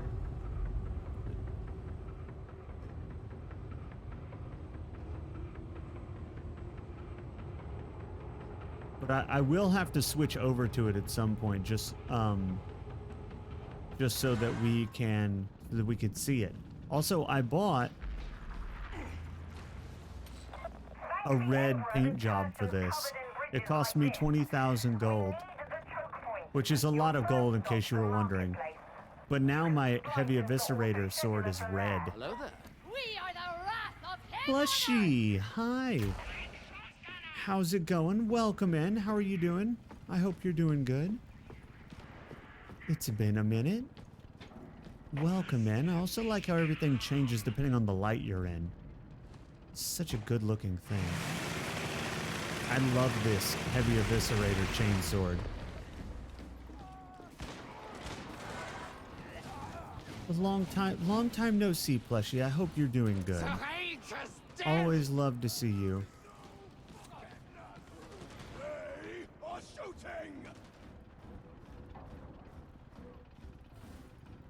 Stand fast, pilgrims!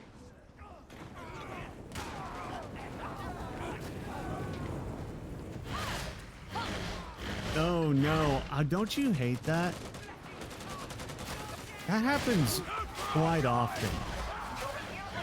I've noticed, like, it happens, I feel like it happens at, I feel like it happens like at least half of the time, maybe more. Going on vacation and coming back sick, like it just happens way too much.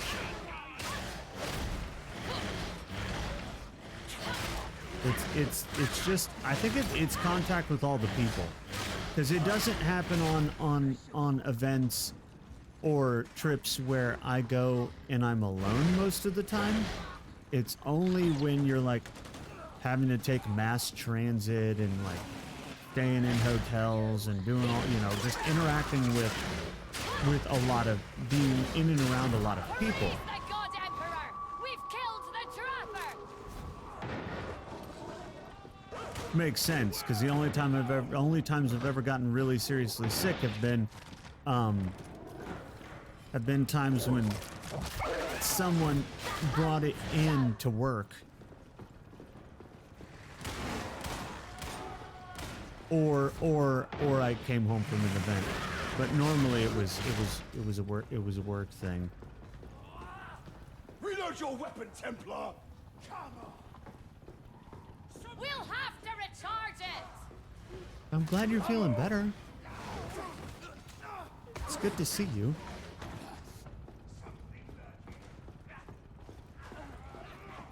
We're just playing a little bit of Warhammer 40k Darktide, You're moving too slowly. Press on which either means something to you or it doesn't. And if it doesn't, I don't know if I can explain it.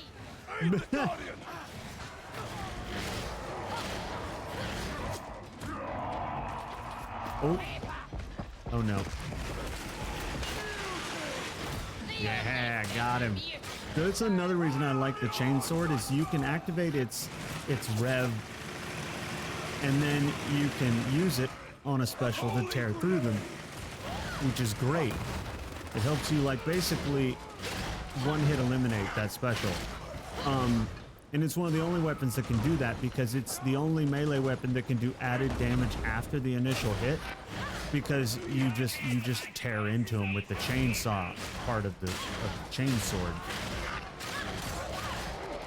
So that's really cool. You can do it on any enemy. I find it only really worth it on the bigger ones, because it takes time to dig. So on smaller, easier to kill enemies, you're just wasting time that you could be attacking a different enemy. But on the big boys, people like machine gunners and flamethrowers, people with more like 3 and 4 times as much health as a Poxwalker, then I rev it up, take them out, which is really satisfying actually. Patrick did an amazing job at the look and feel Here, Guardian! and sound of these weapons.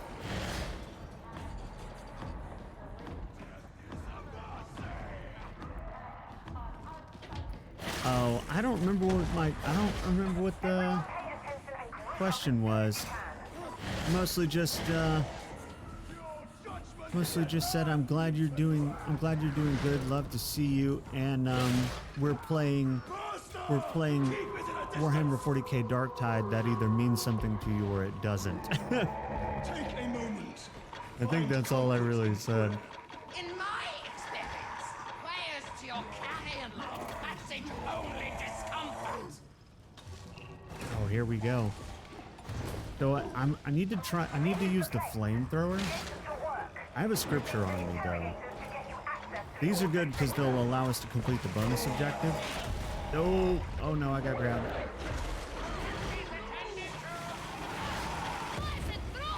Oh, okay.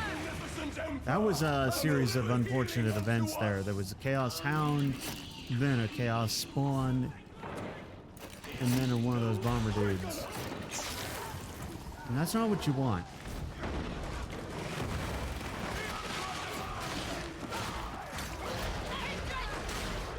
Uh-oh.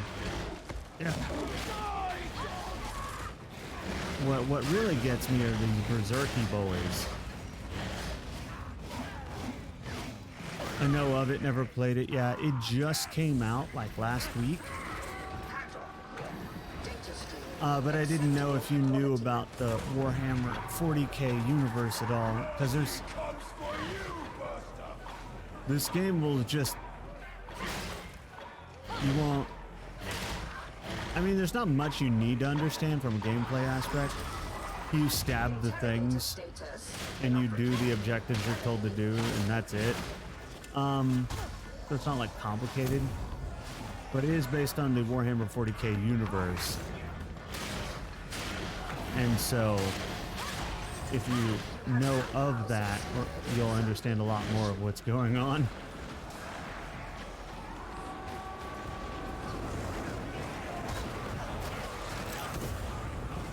But I do appreciate that you don't need to know anything.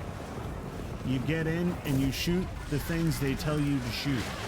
Kill the things that try to kill you, and do the objectives like you're told, and it doesn't matter if you know anything.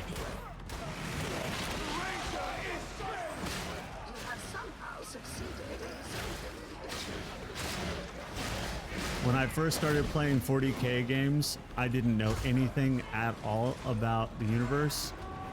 I just thought it was cool. I thought big space marine boys were super cool.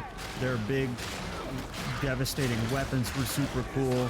The fact that the Imperium of Man was super cool. The fact that they all fought aliens, aggressive aliens, and was super cool. And there was this mysterious stuff called the Forces of Chaos that were like kind of like this ethereal bad guy that the Imperium was constantly on guard from. And that's really all I knew. And that's really all I needed to know. Playing through the games taught me more about the lore and what was happening. And then that just kind of led me naturally to learning more about the universe.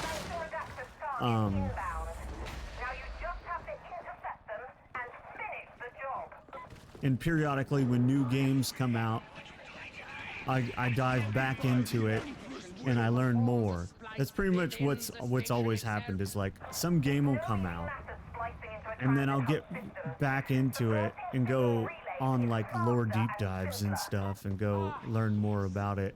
So my knowledge has evolved over time, just because periodically they just keep releasing games and I want to know. And then at some point I just like kind of fell in love with the universe. Your wrath is nothing to my greater. Even though it's dark and terrifying, it's still cool.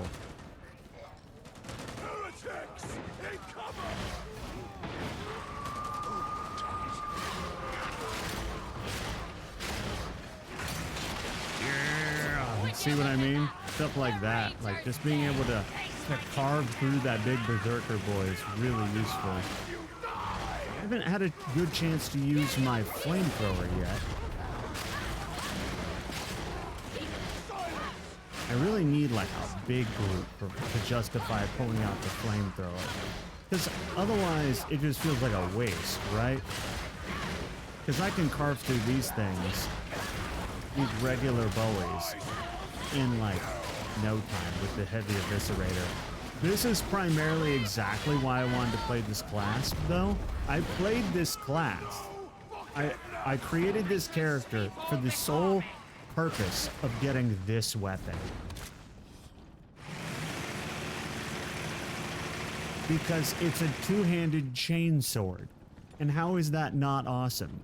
You know? So, I'm happy. I'm happy that I'm happy, because I was like, I could be disappointed because I didn't know what the weapon was going to be like. I just saw it. And I was like, a two-handed chainsword? That's got to be awesome. So I created the character, and I actually had to grind up pretty high. I think I had to be like level 13, 12 or 13 before I got the weapon unlocked. But it was totally worth it. This weapon is dope. Oh, fuck. Sounds like a me game, just go in and destroy. Exactly. You don't even need to know what's happening. You just have to kill the things that are trying to stop you, basically. And that's all you need. Just kill the things that try to stop you, and do what the people on the walkie-talkie tell you to do. And that's all there is to it.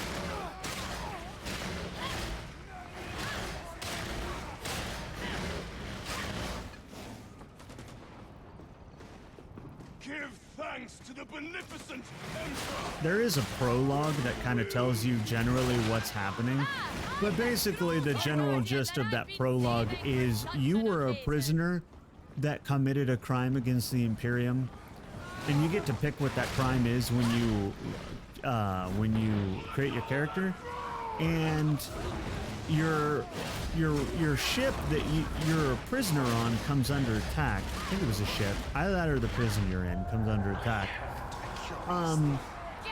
And you save the life of an Inquisitor's right-hand person. And then they vouch for you and get you in on this, where you work for the Inquisition now, doing the dirty work of doing, you know, going down deep into these places and doing shit for them. And that's it. And basically, like, your life was forfeit before, but now you have a purpose. Because in the Imperium, you have to be useful to the Imperium, or you basically have no chance. And so they, you know, we saved their life, they enlisted us, and now we're taking out the enemies of the Imperium in exchange for basically our freedom. We're free to exist outside of a cell as long as we work with the Inquisition. Which lore-wise is pretty handy, because the Inquisition has ultimate authority in the Imperium. Not that they rule the Imperium per se, but they're the secret police of the Imperium. So nobody's above them, because they're charged with keeping the Imperium safe. So you couldn't work for anyone better, because no one has authority over them. As long as you're on a mission for the Inquisition, nobody can really tell you what otherwise.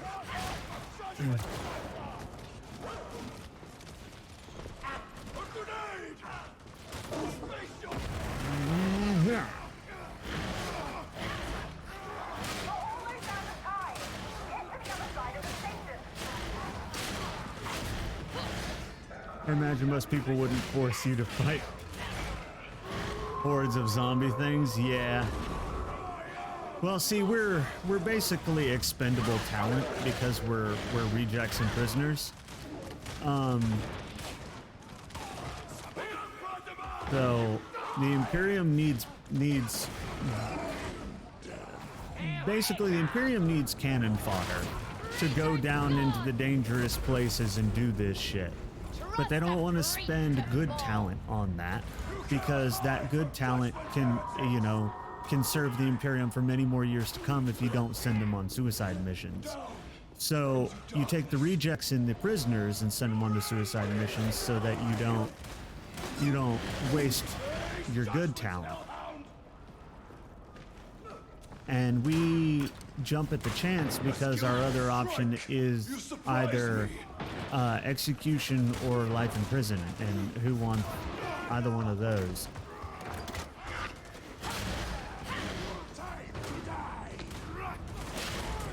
I actually don't know lore-wise how what happened. I imagine that punishments are different.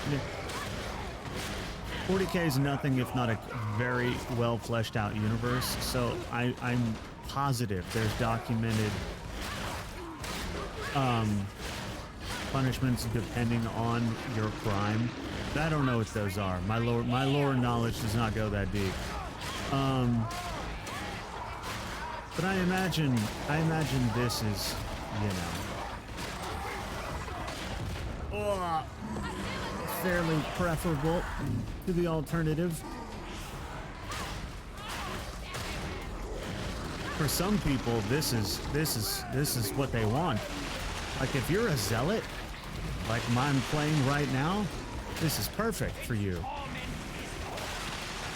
Because all you want in the world is to slay the enemies of the Emperor. And they're asking you to do that.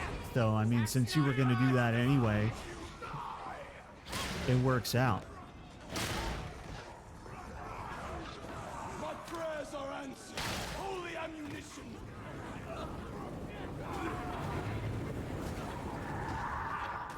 Poxbuster, look out! The person must think me a fool to accept her prices Here we as they go. are. Aye, and I've All right, heard I'm gonna nothing try and good use this comes from flamethrower. bartering with her. The wicked never prosper in the end. I vouch for you. I like how they get all Keep charred and battling stuff. on. Do you see the med Would you be stations doing that across? anyway, though? You think they wouldn't put you in prison if that's what you... Well, it depends on why you were put in prison. So, if what I keep picking is,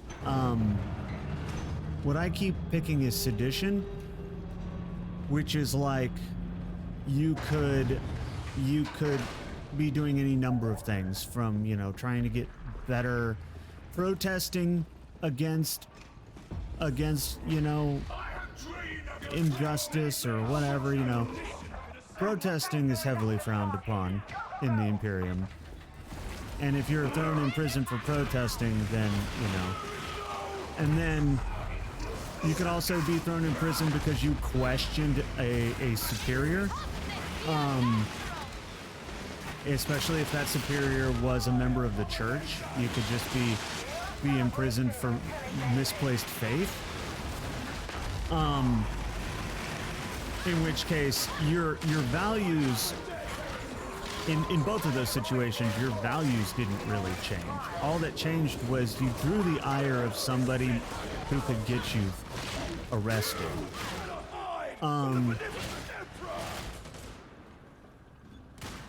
So like in many cases, as with all societies that are imperialistic, you're gonna have people ending up in prison who are otherwise loyal. They you know, they pissed off the wrong person and now they're in prison. Oh, did it?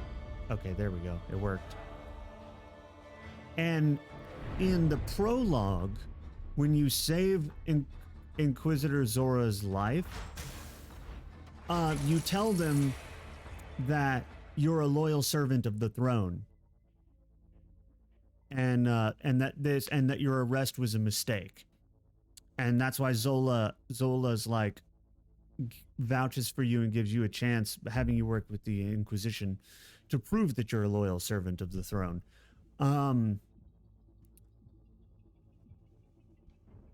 So I feel like in that case, you could still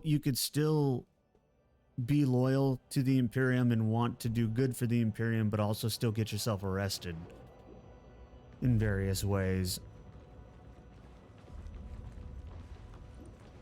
I think, like I said, I think I usually pick sedition because I'm like, at some point, I'm either like questioning a superior or I'm protesting against living arrangements or something along those lines. Like I'm trying to do something good, right? And that draws the ire of the wrong people, and then I get thrown in prison. And that's what I'm currently role playing.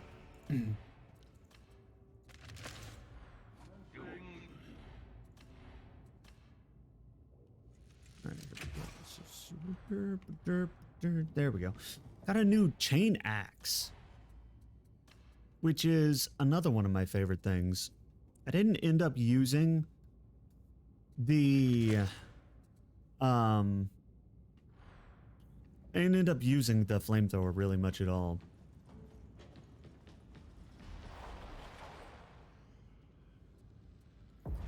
Yeah, it's a fine line to walk in the Imperium. So, as we discussed once before, technically all these mutants, like the Ogryn and stuff, are mutants and therefore heavily frowned upon by the Imperium. Officially, mutants are abominations that that are along the same vein as Xenos and heretics. They're bad. We don't like them in the Imperium. They're bad for the Imperium, you know, and so they're heavily frowned upon. But but also the useful ones end up getting sanctioned and used by the Imperium. But it's still like this gray area. So they're very, very often mistreated. They live in really, really shitty situations. They're scapegoated a lot. They're, you know, even though they're officially sanctioned and not immediately killed or thrown in prison, it's still a very gray area to exist in, and they can be arrested at any time for anything. And so basically all they can do is just be as useful to the Imperium as possible. So that they're not seen as expendable. But that's the case for pretty much everyone, even humans.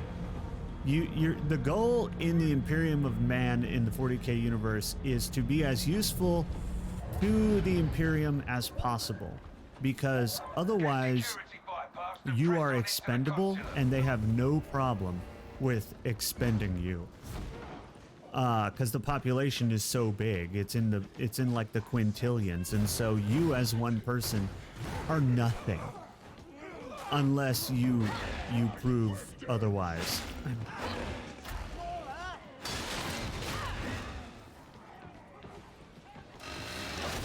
Yeah.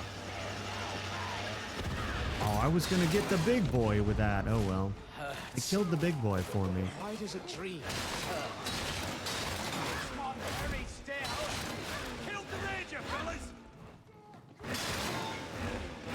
I do see your point, though. If you were being useful enough, then maybe. But then your odds of being imprisoned are significantly lower. But I'm assuming what happened here it's kind of left open on purpose. That's why you pick your backstory and your crime and everything like that, so you can kind of choose your own reason for all of this. But Can we use young grenade? but I'm role playing that I was I was loyal and I just pissed off the wrong person.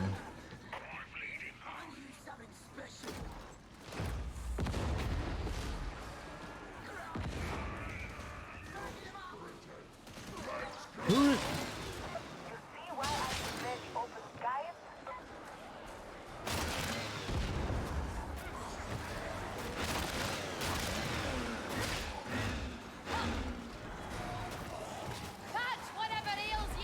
Ah, see, this is one of the new maps.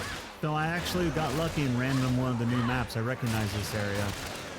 This is an area that, it's very bright. It's characterized by like walking out into this very bright sand dune-like area. This is one of the new places that was not in last week.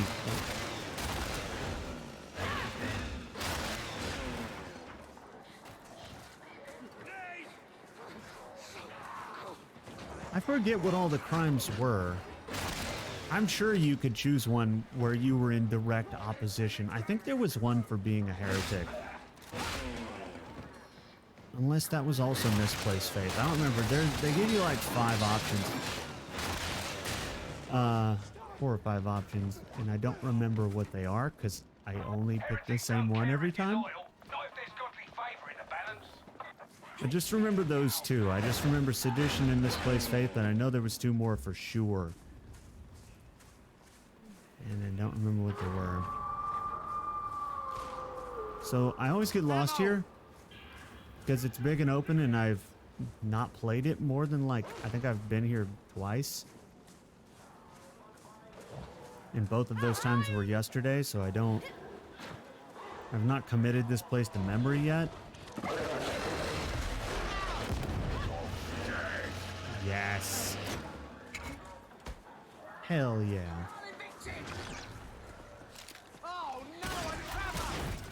Trappers. So trappers and snipers are the 2 reasons why I like having this revolver, because you can just pull it out in 2 shots and you're done. 1 shot for the sniper, 2 shots for the trapper, and they're gone. They're not a threat anymore.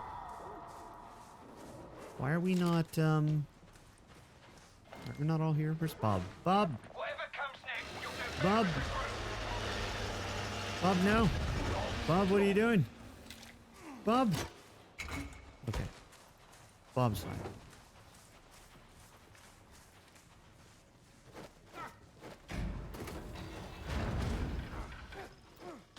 Bob's fine.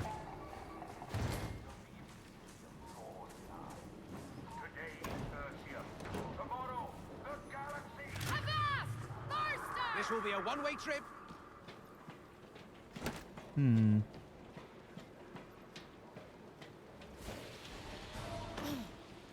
Yeah, this is... Oh, no. Oh, hi. That's a horde.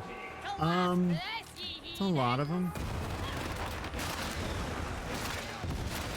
This axe, is really good at single target because it does a little bit of a dig in when you hit them. So it's really good for single targets. It's not great for cleaving groups. That is its one downside, is it is not. But it makes short work of armored enemies.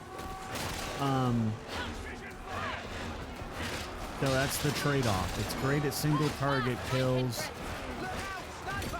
but not great at group control.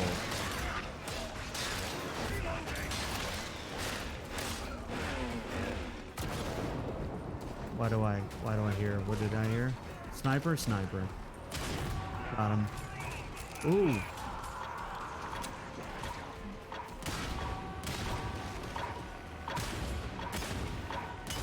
Oh, I missed.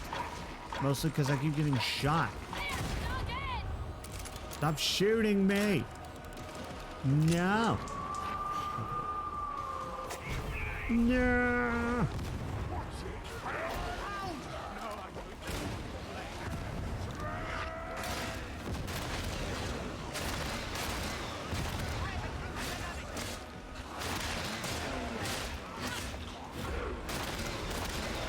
Whoa. Eat the slug! Rejoice in the God Emperor's name!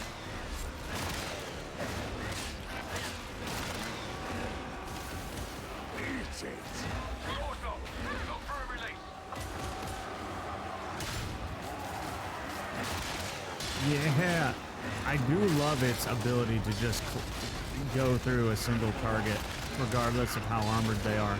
But the trade-off is pretty big. Is that a sniper? Do I hear... Oh, I hear a sniper. Where's he at? No, this is not good. Did they take out the sniper? The sniper dead? Okay. Whew. Okay. That was not good. Ram it, no little shit. Why? Because he's in command, big man. Never see his start in the front. I don't doubt the strength of his conviction, only the strength of his arm. That doesn't sound good. Oh, that's not good. Okay. Yeah, that's a horde.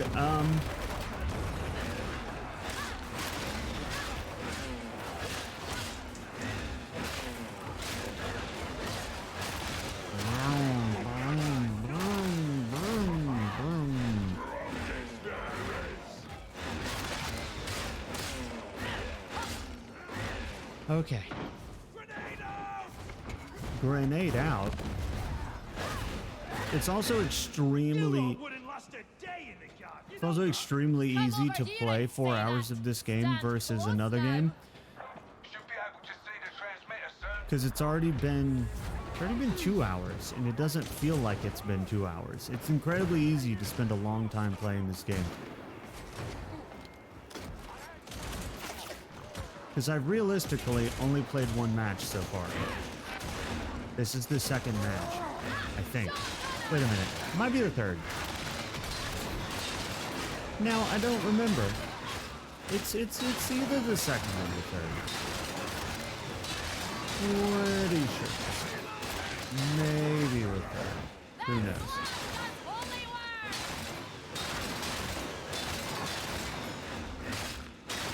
I love its ability to just take out a single target. It is... Ooh, that's a lot of plasteel. Holy shit. That's the good stuff. That's that permanent currency that's hard to get. So when you're upgrading your weapons,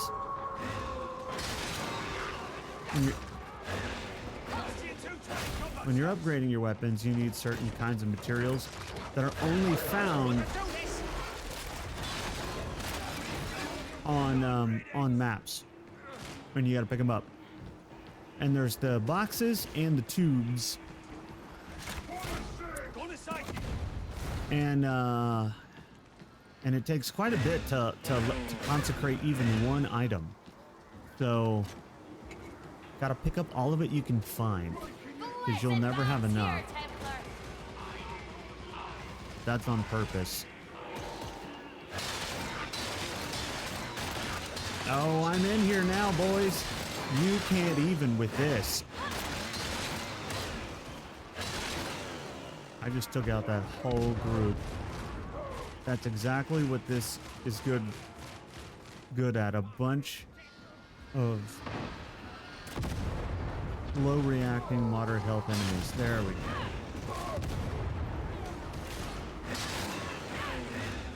That he is. Whoa.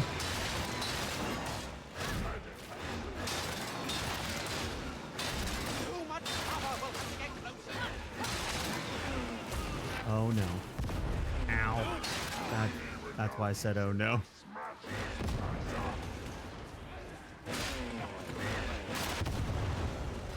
What, something keeps exploding. Yeah, I think it's the Ogryn keeps shooting at the enemies.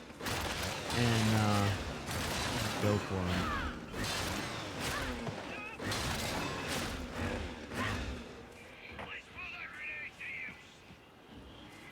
Really need... This is not a good time to me to leak because I'm mid-match.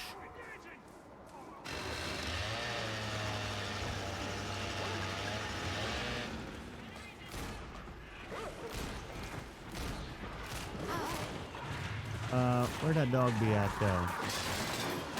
There he is. Got him. Hydrate.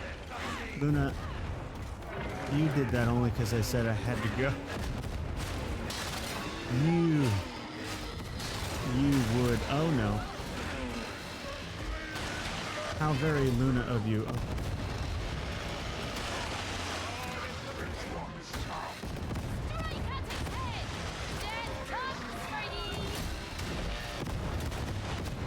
Oh, got him. That was a bit rough, though. All right, I'm gonna hydrate.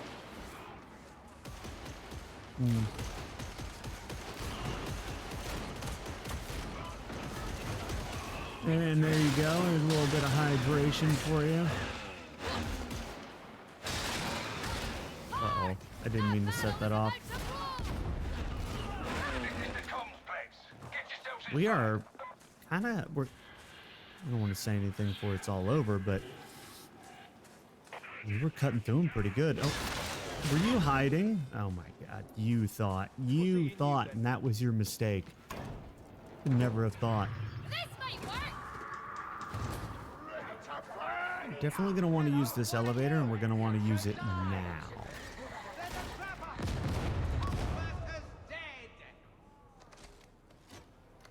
Come along, friends. Heads up, Oxbuster!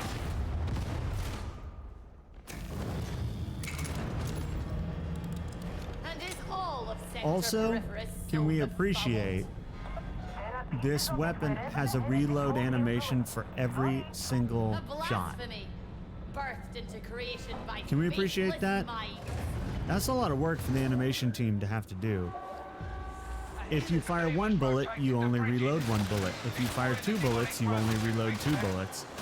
So on and so forth. They have to animate every one of those. Normally, games will try to save time and money by only animating one reload animation for the whole thing, usually taking it off screen so that you can't see the animation, or if you do see the animation, it's like, you know, an entire magazine worth of bullets just put back into it. But in this game, they animated every single bullet reload, depending on how many you use, The trapper is dead.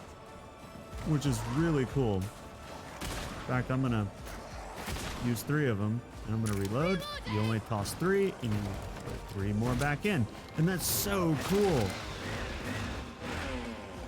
Because that's I mean, that only became commonplace somewhat recently.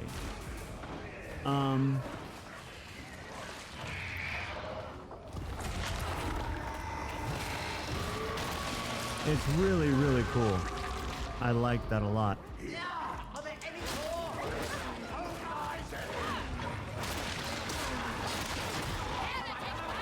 Uh-oh. Slay the Barster. See? 2 reload 2. I love that. It's so cool. I like little details like that. I like immersion building things, you know?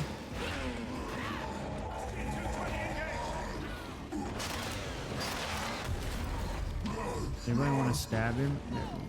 There we go. There we go. He's all good and stabbed now. That's how you gotta do it. If you're not stabbing him, what are you even doing? I have to get up there? I have to get up there. I remember that about this map. I've only played this map a couple times, but I remember. Hopefully, the fact that we have one of the new maps, hopefully that means that we'll get the dark maps. Because those are super cool. And I want people on stream to see what it is like to go through basically and do all this, but in like fucking imagine being deep inside a building and they just turn off the lights out, and what that's like. That it's like that. You're deep in the mines of Moria, and somebody turns off all the lights, and you're just like, okay. And they do the whole mission like that. It's super cool. I actually really liked that. I thought that was super. It's a simple thing, you know, just taking the same map and just making it dark. But the way they went about making it dark, and like, it's like very horror-like. It's like you're playing a horror game. Part of what adds that tension in the horror game is usually that you like can't see very far. They always give you this wimpy little flashlight, you know, and you're just supposed to like go off and do whatever the game wants you to do in the darkness with this wimpy little flashlight. And that adds to the tension and the ambiance and everything like that. And yeah, they did it really good in this game. So he's coming up here. I should be able to. Oh, they killed it before he got here. I was gonna hit him with the Rev chainsaw. Ow! Still not sure about these Primaris, Marines, though. I mean, like Space Marines Oh, weren't wow. big enough. Oh, that's so cool. Dialogue that talks about the Primaris Marines. So the Primaris Marines are something I didn't even know about because before digging back into the lore when this game was announced, and that is because they're new. They only came out like a couple years ago. Games Workshop, the owners of the Warhammer, both Warhammer universes, officially introduced them like a couple years ago. They're pretty new still. They're basically bigger, better, faster, stronger Space Marines. They're Primaris Space Marines. Same thing, just more.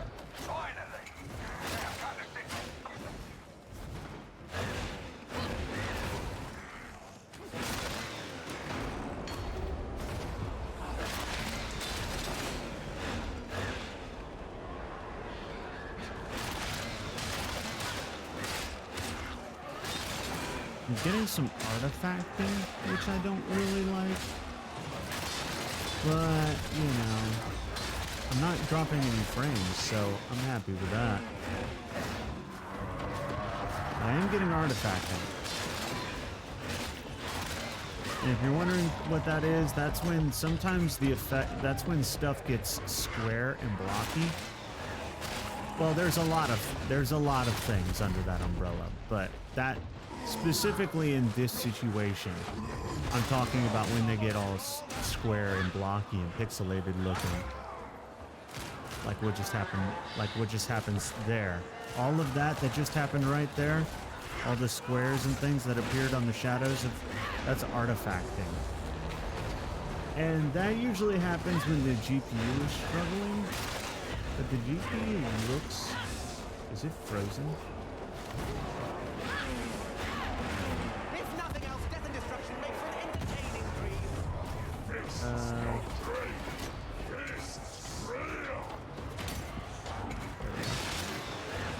Yeah, I don't know. It's not overheating, so it must just be at its maximum ability. We are probably maxing out what this video card is capable of. Unless we're maxing out on this. No, we're definitely. Oh! Whoops.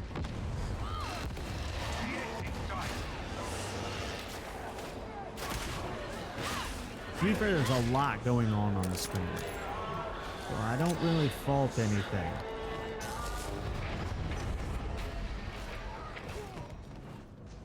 Seek not forgiveness. Earn it through blood. Well done. Get out, and I will buy you a drink on the Morning Star. Oh, I gotta go. Did someone Yeah. anyone with information about the incident at the Sector 209 Aquila Gate should make a report at Funny thing is, it's not.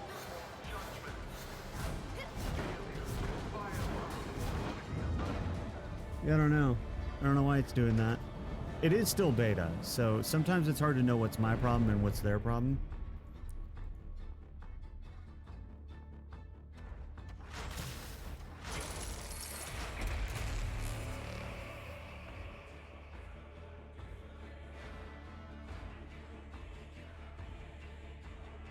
All right, I need to leak.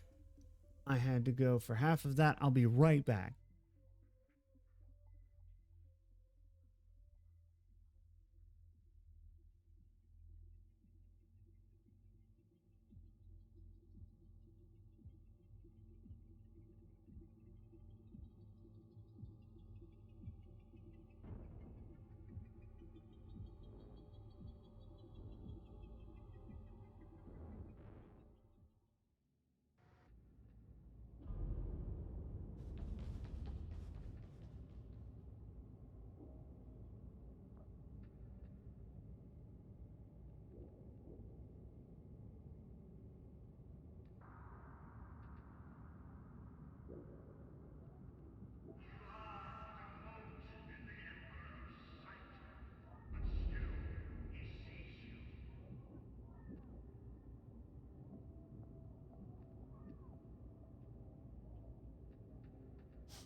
Okay, and I'm back. Alright, so.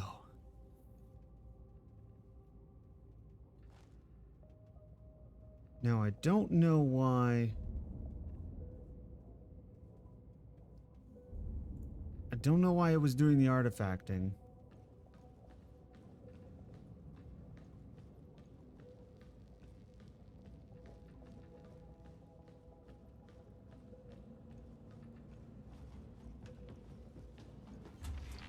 Unit operational.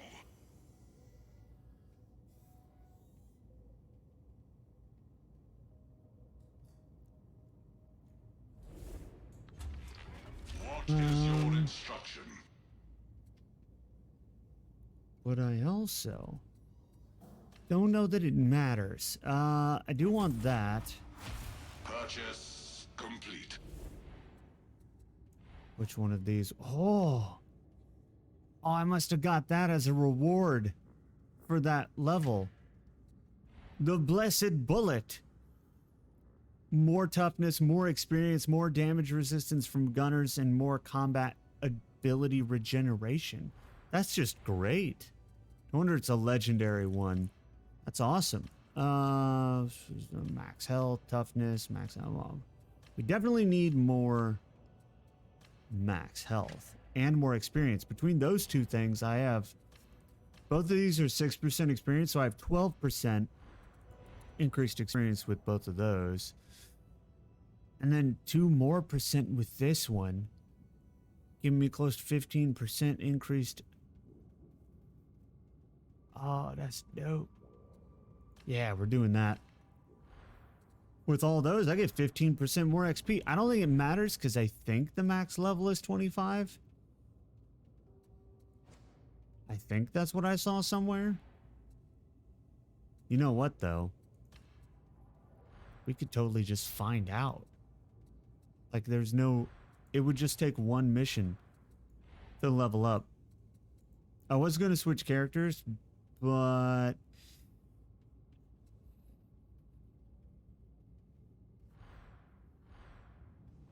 But it's only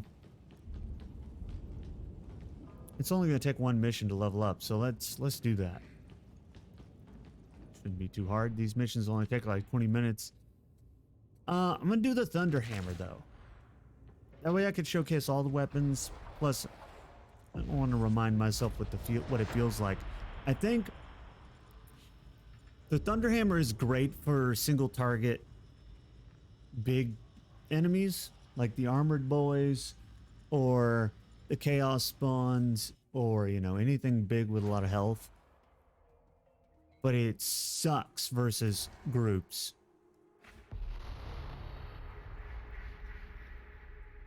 You're headed to manufacture an HL-1736. So, The primary you know. smelt has been disabled and I want it functional.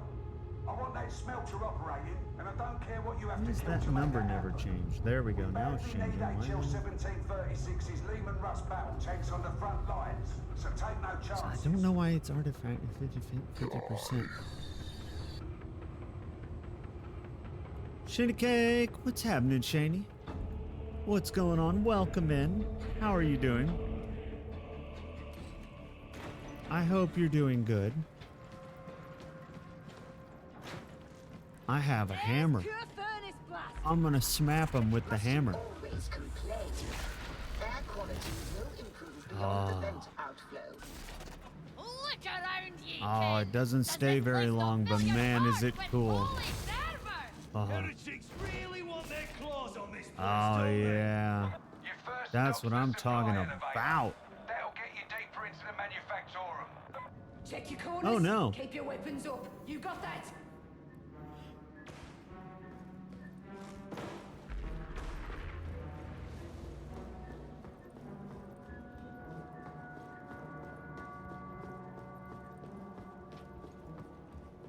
Well, I'm sorry that your vertigo was hitting so hard. I hope it's getting better.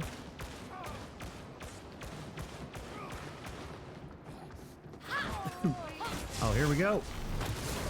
That is why I like the Thunder Hammer. It's a big armored boy. Who's up? And I just walked up and deleted him like this. Have at it, Kindred. We'll meet the heretics head on. Problem is, it sucks versus groups, Provides weapons for half the subsector.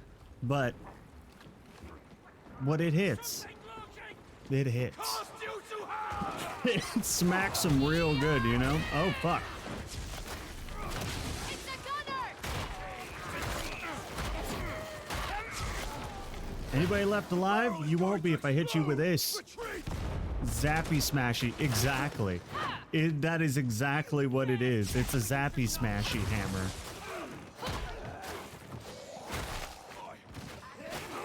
It basically,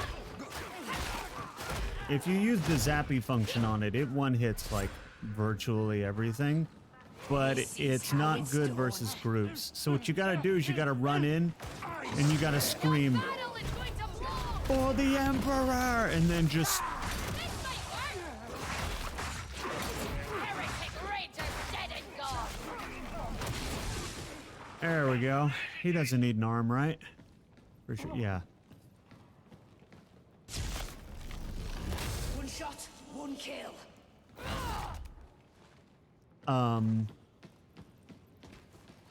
Is there any like healing or anything around here? No. Are you sure? Hello, what's this? Head straight down through Labour Oversight.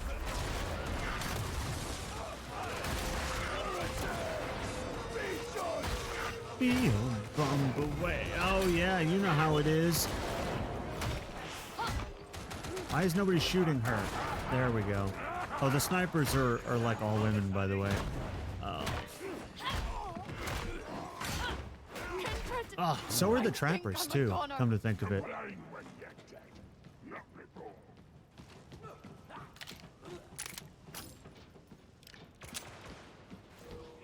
Oh. Times of great consequences, there can be Nut. measure. I also was thinking the other day that Inquisitor Zola is our main handler, and she's a female as well, and so was Lieutenant Mira, who was the closest thing we had to a handler in the Space Marine. So I like the theme of putting these women in these prominent positions. Rangers finish. There is no fucking coward. It's Shadow. Ooh. Boom. There's nothing to mine, Ranger.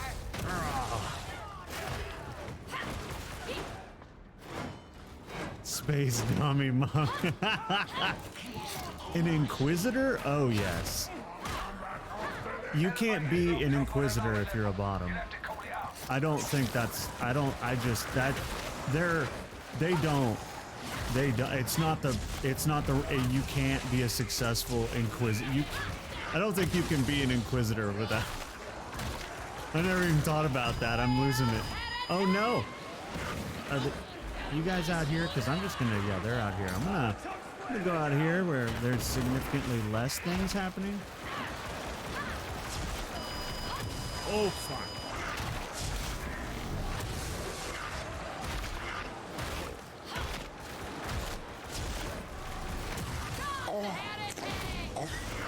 A power bottom, maybe? That's entirely possible. Oh.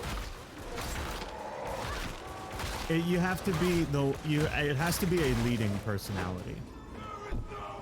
And I always say that when people ask what the hell's a power bottom, I always try to say that it's basically a bottom that leads.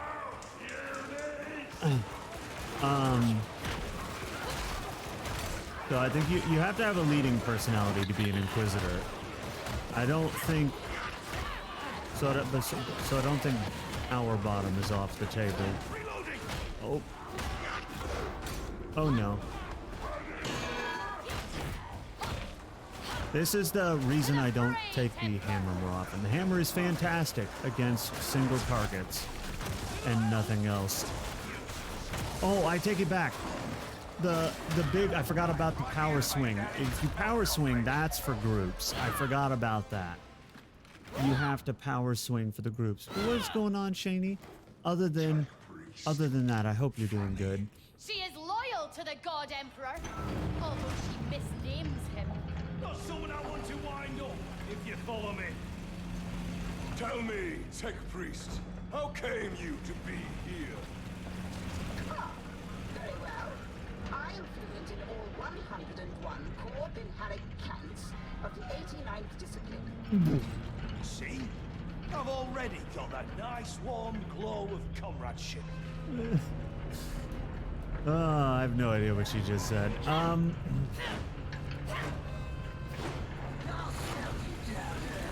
Yeah, I forgot about the power swing. So with the groups, you want to do you don't want to do the overhead swing. You have to do the power swing, and that does a sweeping arc to take out the groups.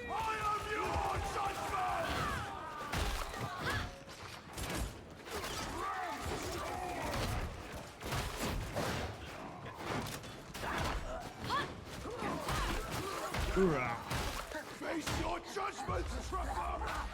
Power bottoms use power swing. Exactly. Like that. Exactly.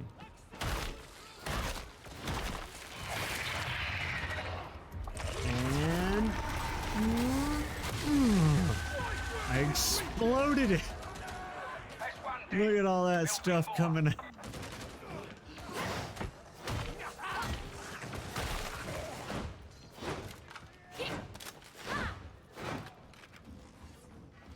You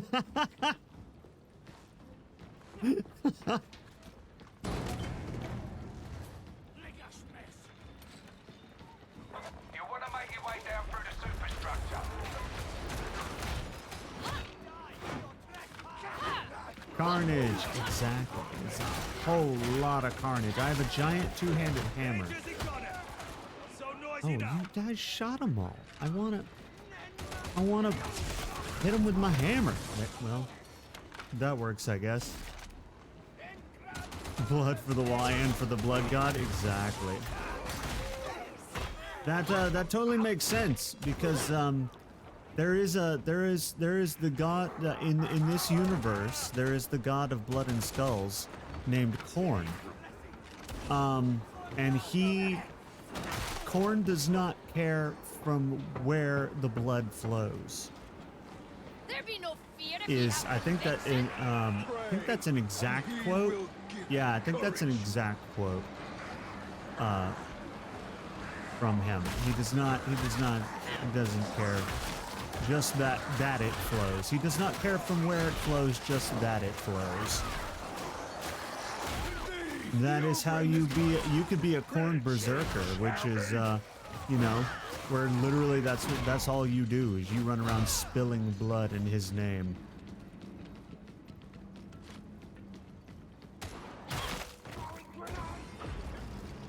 That was Khorne's Thingle.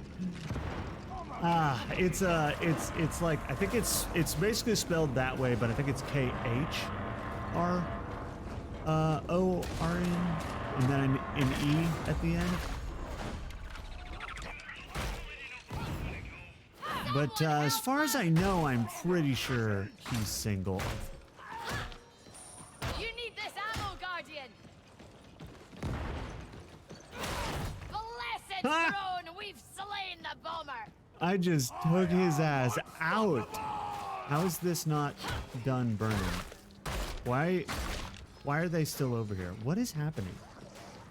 Are you guys overwhelmed? Oh no. Oh no. Is everyone dead? Where, is who? Okay. Alright, Hydro died. Alright. Well, I tried to save Hydro. I don't know why the person nearest Hydro was not saving Hydro, but I'm assuming problems came up and it was not possible.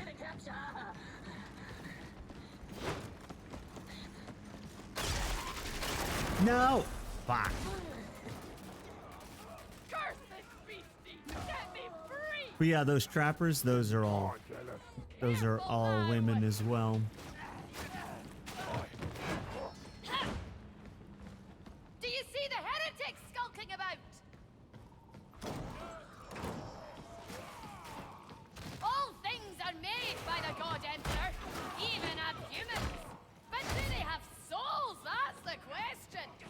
Covenant of St. Dalaric states that they are not soulless, but are possessed of lesser souls. There we go. There's Hydro. Pass through the assembly line and make for smelter control. Boom. And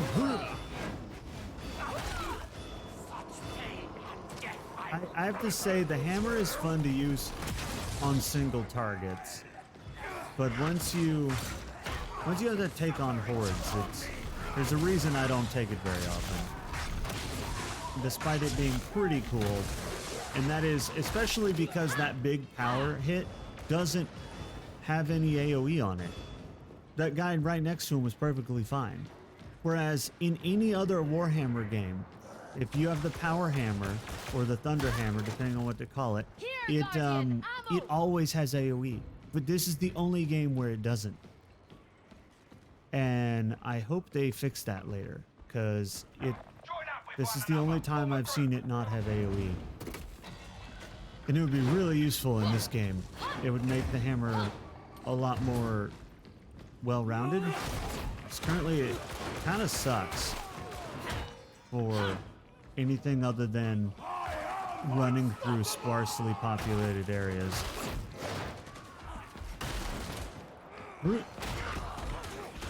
Oh. Boom, baby. Yeah. Exactly. And on top of that, the lightning bullshittery that explodes from the end of my hammer is supposed to do AoE to begin with.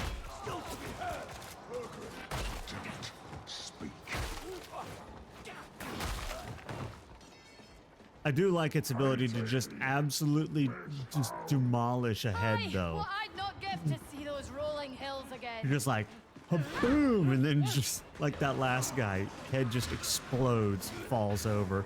You know, I'm surprised this kind of gore is just like totally acceptable while they censor other things. They censor other things that are far less traumatizing, you know? In this game, I can literally just explode someone's head with a power hammer and watch as all the blood comes out of their neck and their body crumples over. And somehow, that's just not a concern to any of the censors. Kindred, I think I'm a goner. Violence is one thing we're allowed a lot of. Oh. Blade. I know, right? Violence is one of the things they're always super like lenient on when it comes to the censoring, but then if there was like, if somebody showed half a nipple in this game, oh, it would be talk of the town. And there would be censorships in all kinds of countries, and the people here would be debating whether or not it should exist, and oh man, half a nipple? No. But rip somebody's head from their spine and have blood and gore spewing everywhere, that's totally fine. Completely okay.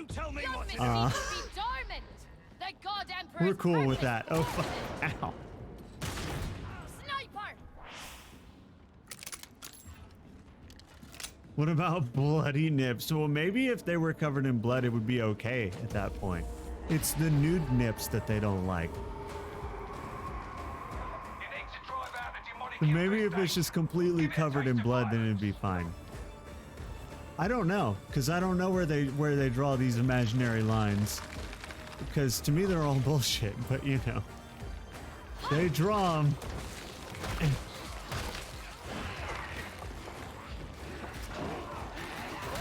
I still will never understand why we can have gratuitous violence coming out of our literal ass. But if somebody accidentally slips a nipple for half a frame, it is like, it is just everything. There will be articles about it.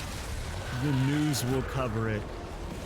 Oh. The beasties It'll be talk of the town. They'll talk about why it didn't sell better. Blah blah blah. It just becomes this whole thing.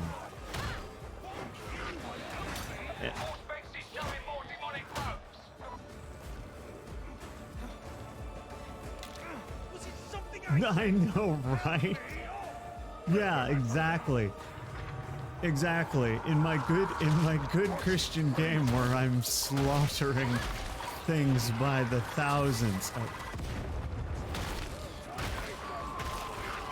Oh fuck.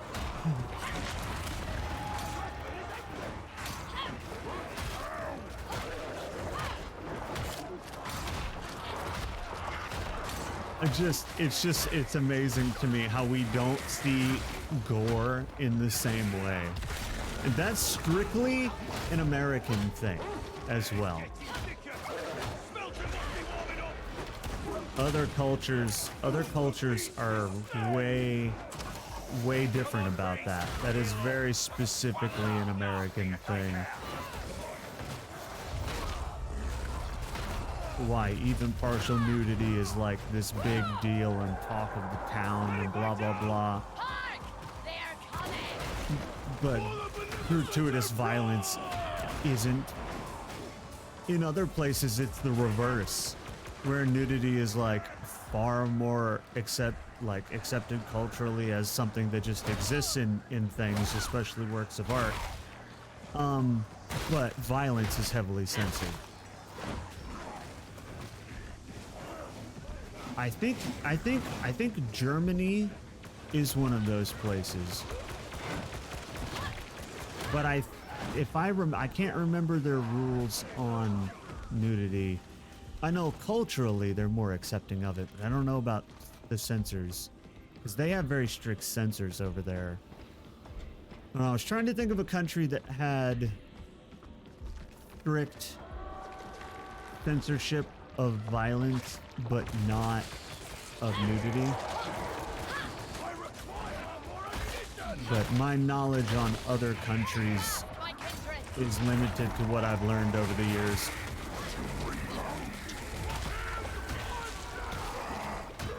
Oh shit!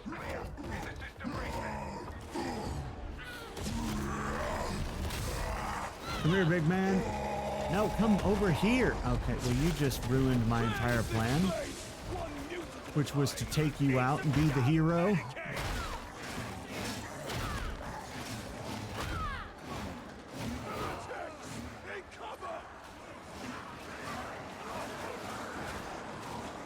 That is entirely possible, Shane. That is entirely possible. The good news for you is, when it comes to violence, American media allows just about everything. It's only when it gets to things like, you know, the human form that makes them get a little weird, you know?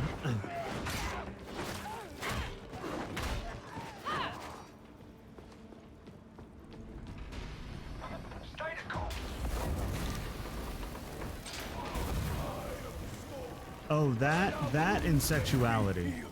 Nudity and sexuality. But violence? Oh, we have violence all day. Don't you worry about that. We'll have all the violence.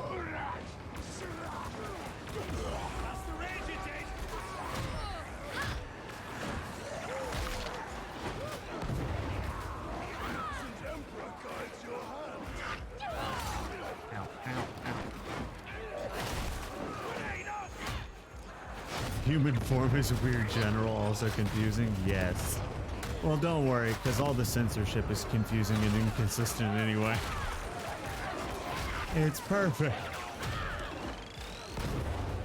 It doesn't make sense because it's based on feeling and not logic anyway.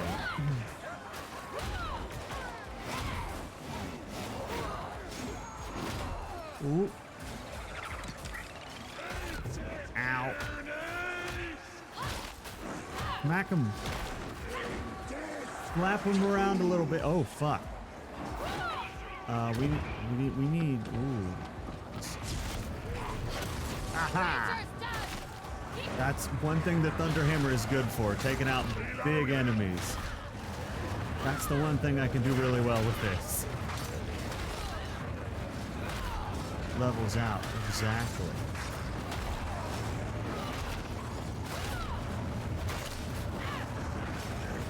Ugh.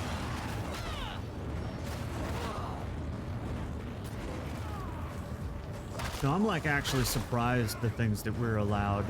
Some of the stuff in like the cutscenes for Far Cry 6 are like, man, I'm kind of impressed they're allowed to even put that in there. But after I saw somebody's brain get sucked out of their head while they were still alive, in one of the who is it? It was fuck, what's the one with BJ Blazkowicz? The fuck is that? The whole series against Nazis in an alternate universe. Fuck, I can't remember. But in one of those games, because that's a whole series, I can't remember exactly which game it was in. But that's pretty disturbing, and that's allowed in your good Christian game, but not a nipple. No, we can't have that. Can't have that. That would be crazy.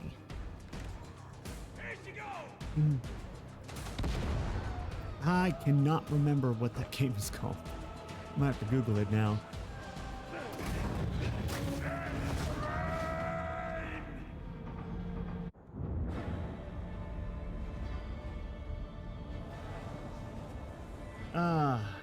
Did you find out if you play with bots or other players? In this game, both.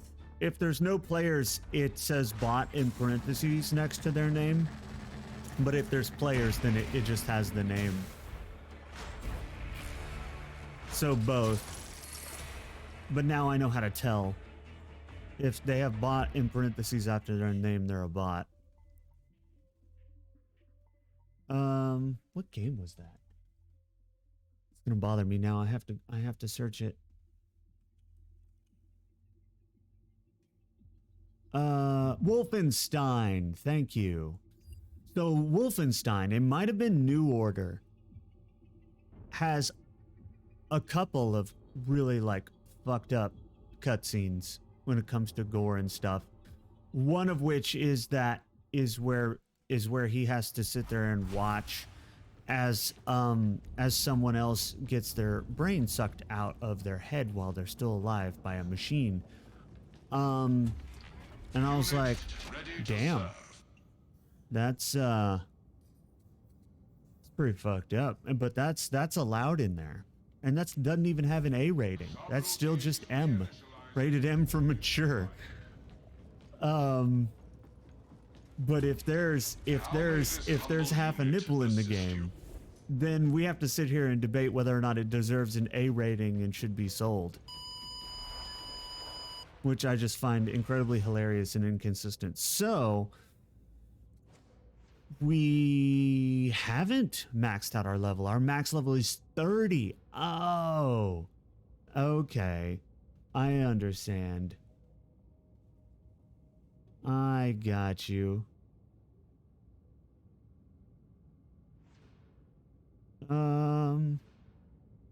Martyrdom has 6 stacks. What the hell's martyrdom?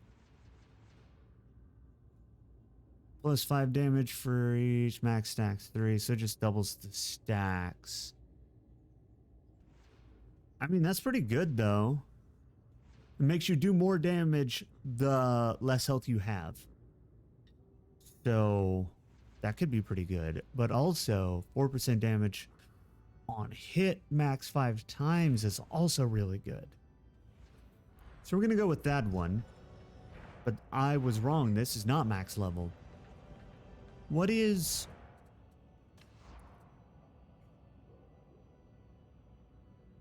I'm gonna change operatives over to my sharpshooter and check out the weapons, because I don't remember what the special weapons for sharpshooter are.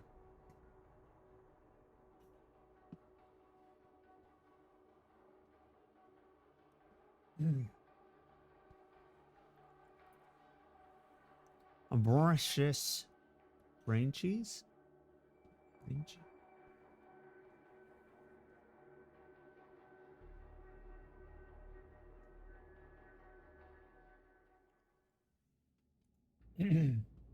Okay. They did have the shovel, which was really good. What else do they have? The recon las gun, maybe?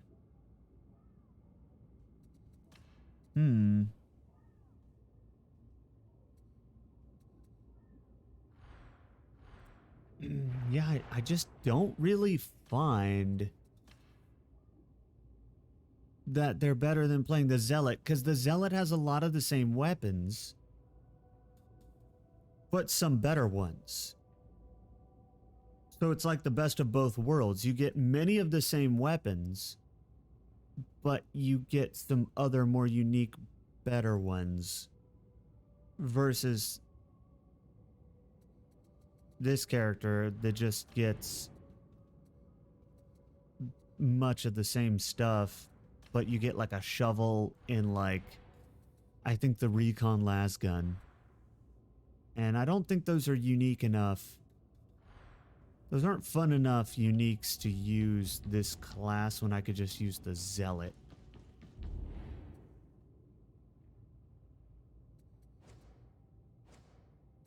Yeah. Volley fire is cool, but in this game, melee is king, so... Oh, I was gonna go to the Psyker. I was gonna show you guys the Psyker, that's right. Because I have the staff now. So we can start using our super special secret powers. You know, the secret powers?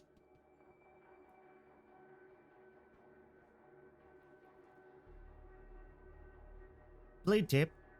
Blade tap?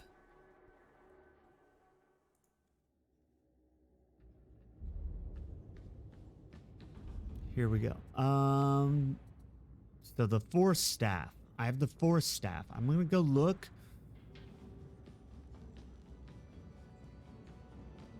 At what else there is? Secret murder powers? Yes. Assistance is available. Yes, actually. Now, what does this do? I don't know, so we have to buy it. Because that's just the law, right? If you don't know what something does, don't you have to buy it? What is this? So this is... That's a book. I like the staff, but there's surgeon, there's trauma. I don't know. Oh, I think I do know. Maybe. We're going to use the Trauma Force staff first, and then we're going to use the Surge Force staff, because I don't actually know what the difference is. But...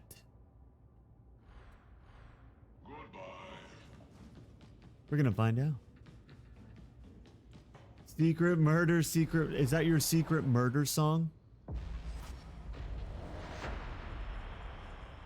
The secret murder song from Shandy Cake? Secret, secret murder. Yes.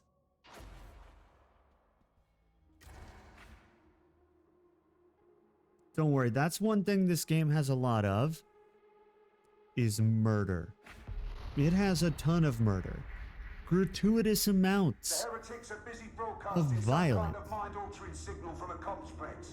Rannick says the signal is feeding the heresy on a spiritual level. Whatever that means, it's bad. Enemy action means you've got a ways to walk before you get there. When you do, shut it down. There we go. Hell yeah.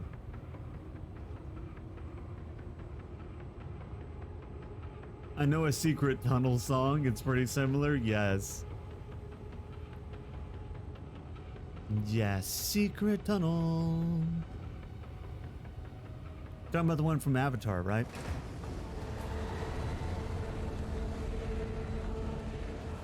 Not the blue people. bender I people. empathize. You'd breed it lazy if you knew Not the Futurama guy, but people who do bending. Place empty. You know what I mean. Oh, and I can imbue my sword with electricity because you get with the it's not really electricity. It's the power of the warp apparently, but you know it's very similar. Getting to the complex means accessing the hangar ventilation system. Did I just get hit with a fish? Why do I feel like I got hit with a fish? Did I get hit with a fish? Somebody hit me with a fish? Look at this sword. I don't even know what it does. You can disable the worst of it. But it has a button. Fish, yeah. Perfect.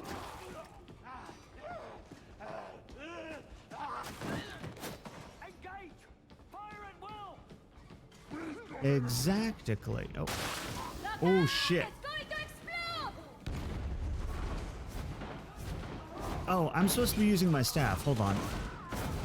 What does this do? Oh, I get it. Trauma staff. So it fires the balls of energy. The other staff is called a charge staff, so I bet you it's the one that fires the chain lightning. The force lightning. It's the one that lets you become Emperor Palpatine, and that's all you really need to know. Straight through the consulate and into the open air. This just throws energy balls at them. Which is like, it's okay. But, you know, I think it's kind of cool. I like what it does to him. It fucks him up. Like his skin disintegrated where I hit him. This is it! He's missing a chunk where I hit him.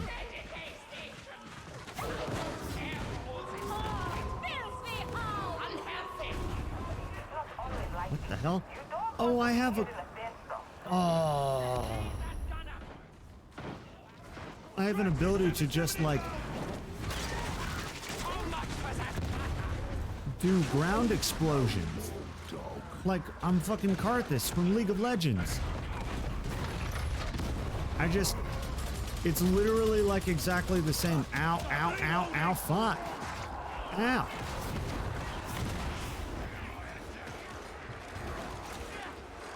That machine gunner really messed me up, and I'm not here for it. Ow. It is kind of satisfying to nail somebody with this, but also the whole managing of your warp energy thing is really annoying. I could do without that. If you made it slower, that would be okay. I hate this. I hate having to manage my energy mid-combat, you know? I hope you're taking notes! Oh shit.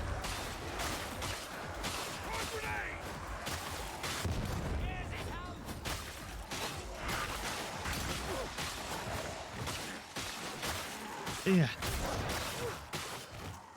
Boom. I feel like it's essentially the Psyker version of ammo. It is. It is. I have a specifically I have a problem with timers and bars that you can fill up. Anything like that, my brain has a very specific problem with, and if they're there, I hate it. I can't. I'd rather some other mechanic be used just because of how my brain works. It literally hates it. It sees it as just like if it's that same kind of sense of panic I get when a timer starts, regardless of how long it is. It could be a 9-hour timer, but I'll be panicking because I'm on a timer.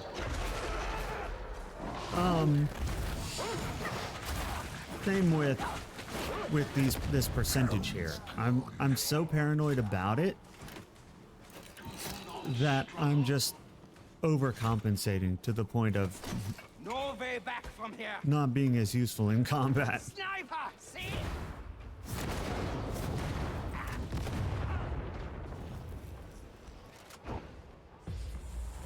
Ventilation access points out of power. Get it. Boomstick.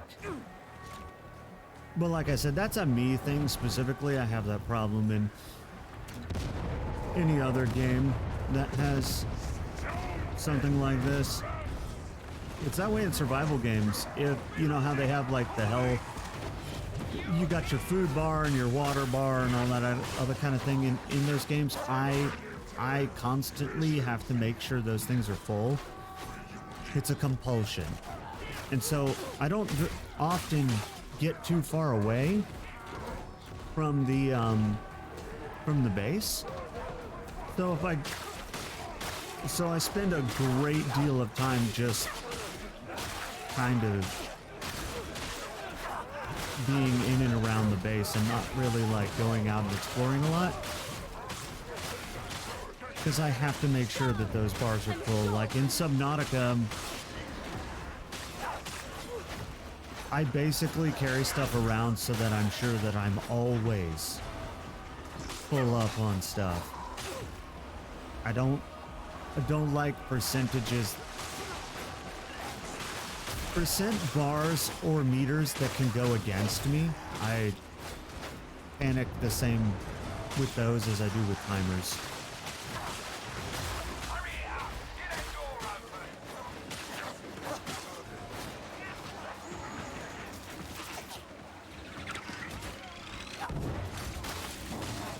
This sword, ow. Sword is not the best. Gotta be honest. Where's my boomstick? Here you go. We gotta boom it. I do like how it rends it takes chunks out of them. Which is actually super cool. Just completely annihilates them.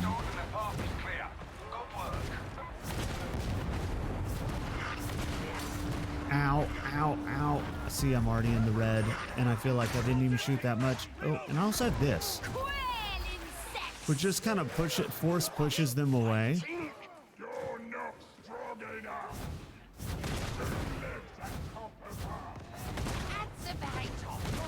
It also has a bit of an auto aim to it,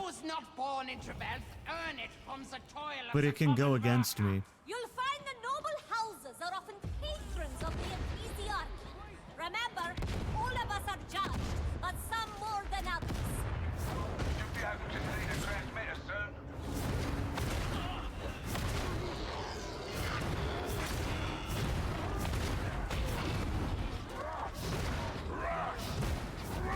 Oh my goodness. I call the war! Well, at least, Isn't it obvious? if I just keep hitting him, because this stuff, it does do a lot of damage. I will give it that. Though if I just keep doing this, oh shit! If I'd fired one more time, I would have killed myself.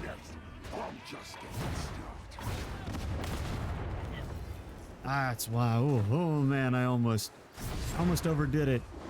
Just because he wasn't dying. I said I was gonna.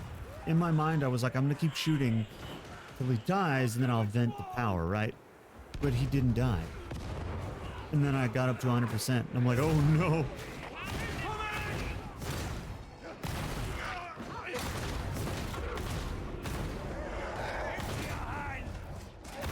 What? Yes. What happened? I enjoy this. I do. Saved by fucking Saka. Ugh. Beauty is gone. Guys okay down here? That's what I was looking for. Okay, they are. Good. Probably wasn't going to help anyway. I will say it's satisfying to We should use. all stop looking It at is me as if I satisfying might to turn psychotic at hit any him with point. it. It feels good. It feels like it has impact. And I like the sound effects that it has associated with it. Yeah, it's a good feeling thing. I just don't like the whole having to manage the warp aspect. Which, I mean, is fair, given how much power it has. I just uniquely have a problem with that kind of thing. But that is fun. I have to admit, that is fun. We're gonna try the Force Lightning next.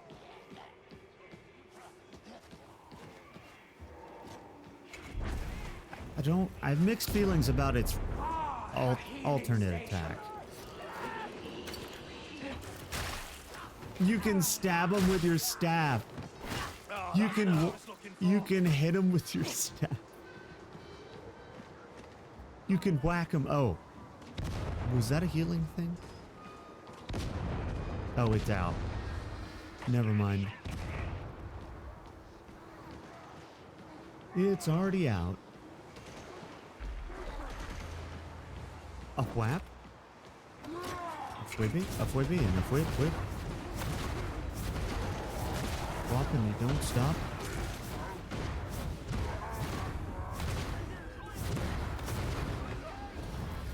Event the power. This way. Come on.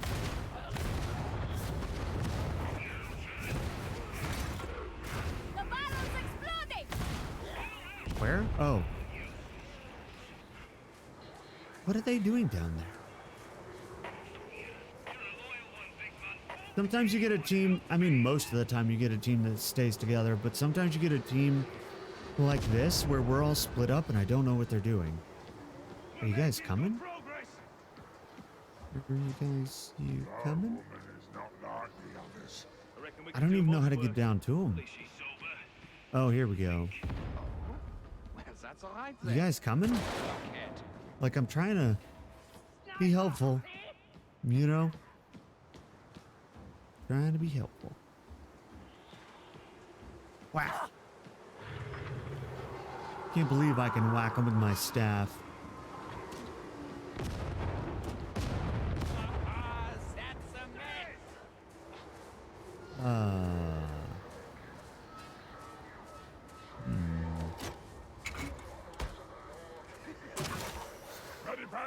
Oh, yes. Medipack, I do think I shall.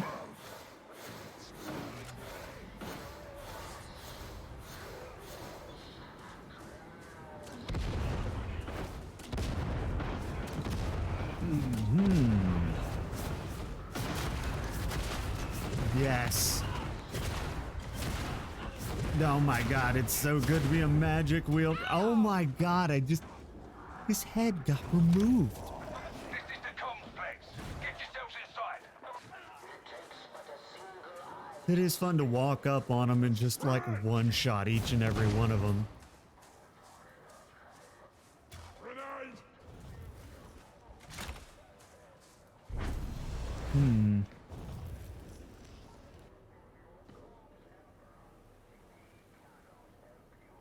Tough to say.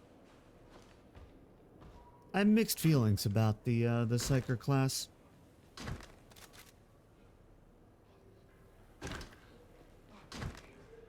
Barrel's gonna blow! How did this demon get here anyway? The heretics prayers summoned him. They are fools. So much for the Imperium's internal vigilance. Okay.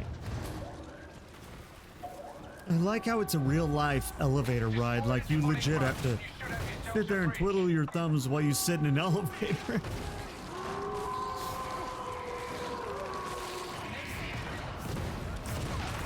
I wish I could do a charged up shot though. I know that's what this is supposed to be for, but I don't like the ground pound. Oh fuck.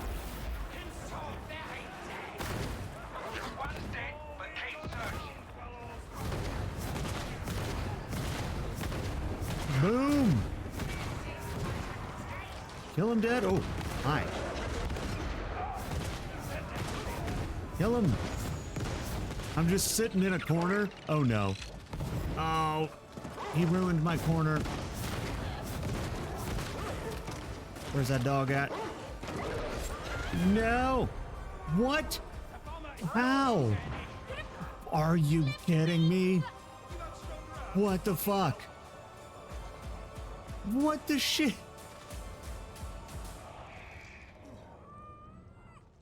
I see what happened, but it's still bullshit. I wasn't looking and I walked up on this, and then they walked me off the side. That's bullshit. Revolting thing. That's BS. Alright. Where are these fools at? Well, didn't mean to set that off, but it got set off. It's fine. Totally fine.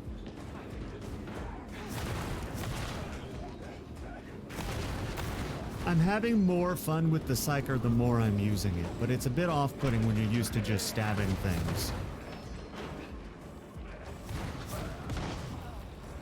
I still think in terms of just purely numbers of killed enemies, I think I can do more damage as the Zealot, just because of the raw AoE of the Zealot's weapons. But the Psyker is very fun to use, and it has AoE of its own if you like using the alternate, but I don't like using the alternate, so. You can still go through them pretty quick with these individual attacks.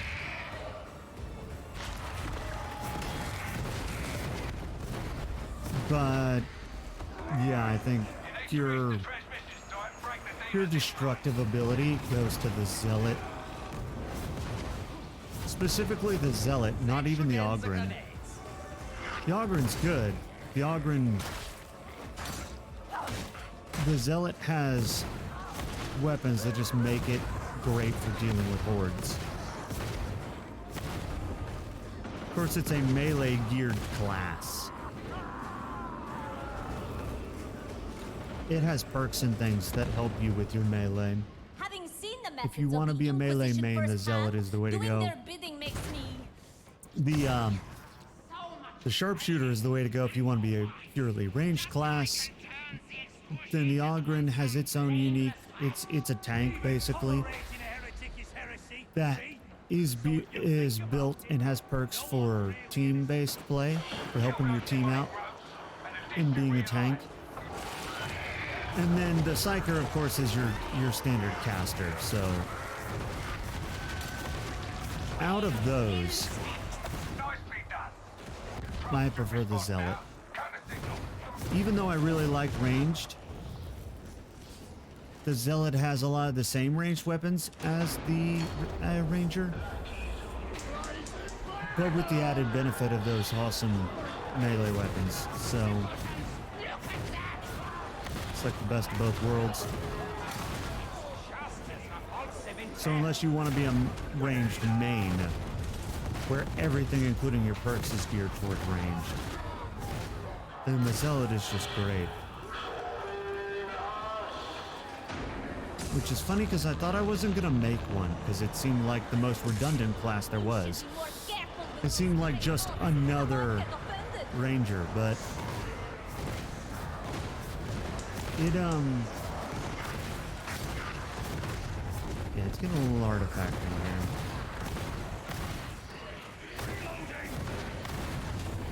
Oh, I'm at 100%. I didn't even realize. I'm gonna forget one of these times to take myself out. That's what I'm worried about. I'm gonna forget and I'm just gonna explode.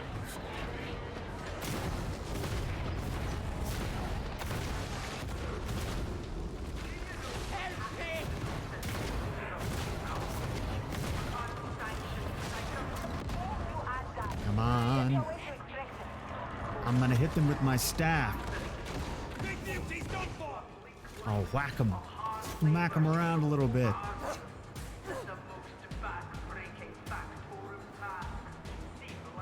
I know this is an intricate device that allows me to channel my warp powers more effectively. But also, it can be a club. Oh no, that's a sniper. Oh, that's better.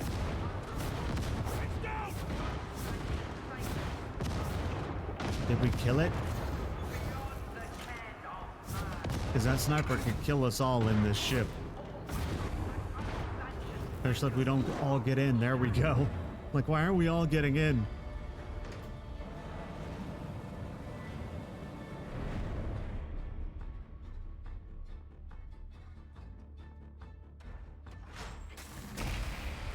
Oh, yes.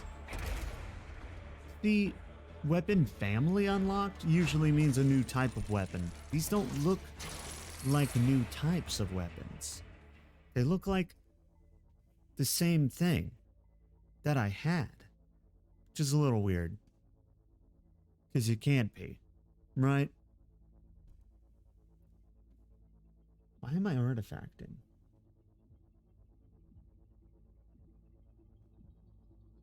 I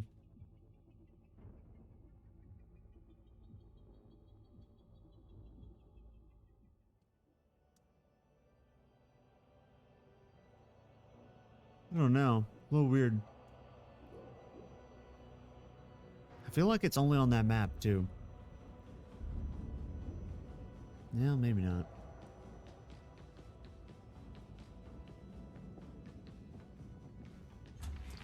I will do as you wish. Alright, what do we get?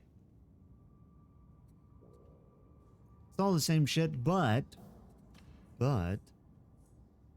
there is this dueling sword.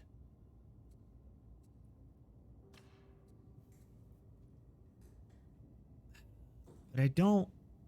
In terms of the melee weapons, it's my least favorite.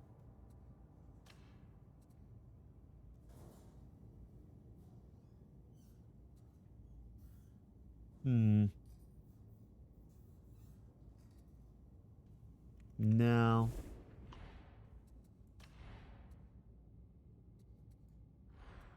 No, but we are going to take the other staff.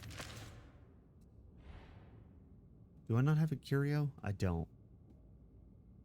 We can take the other staff. Maybe I should buy a curio. Greetings. Probably. But that's kind of like a useless one. I want one that's good. +1 to wounds, I'll take it. That means I can have one more wound, I'm assuming.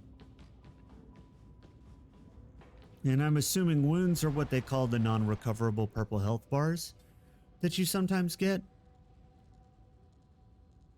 I'm assuming that. Well, let's go. Chain lightning time. Who doesn't like themselves a bit of chain lightning, you know? Hive designate. Tertium is experiencing an unacceptable level of Give me water 1 sec. Gotta grab contamination. some liquid. I'll be right Heretic back. presence confirmed in silo cluster 1866A. This is the cause. Projections indicate that evicting the heretics will restore the water supply.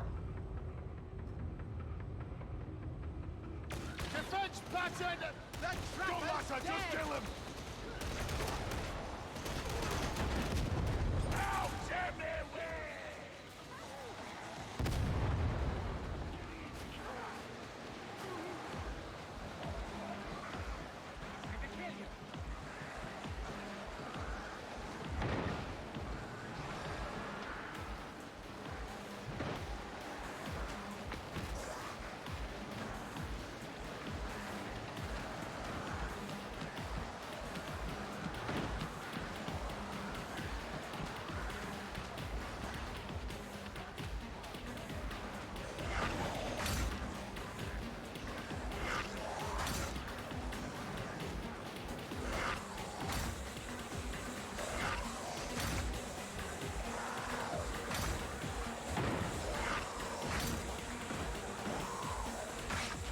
No shit.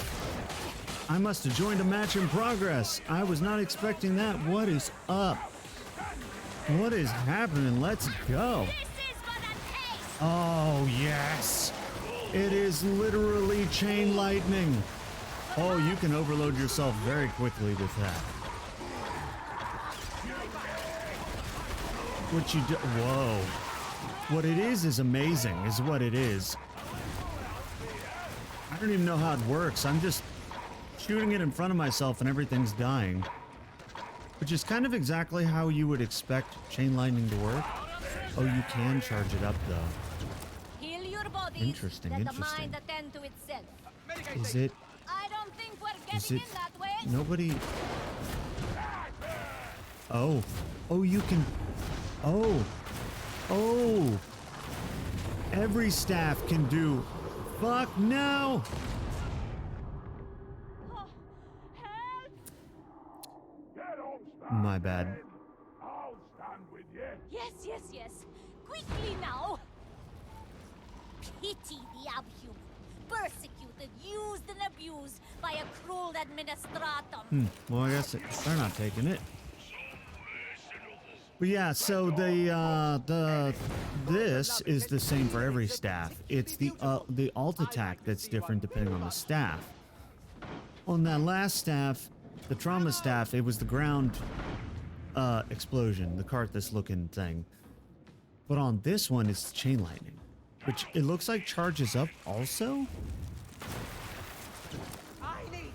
I'm a little confused as to how that works. I don't quite understand.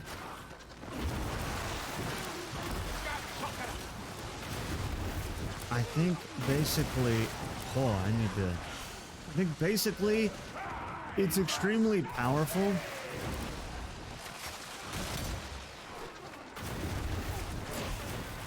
So you got to be careful with it. Still trying to figure out kind of how that. I think it does more damage if I charge it up and then use it. It would make sense.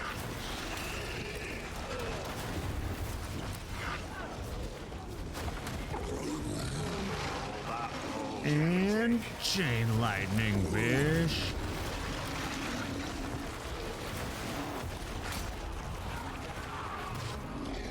Lap him. Smack him around a little bit. Oh, hi. You're not after me, are you? Here, have some of this. Does that even work on you? I don't know. I'm just gonna hit your little... I'm gonna hit your giant back pimple. Woo. Nagging like rusty torpedoes.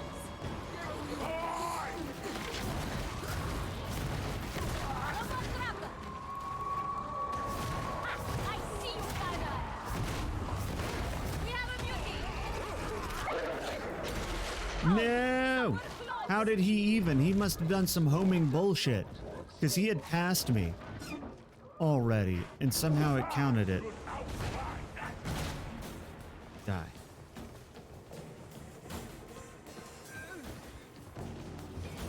And on this poor guy's back here dealing with the beast by himself.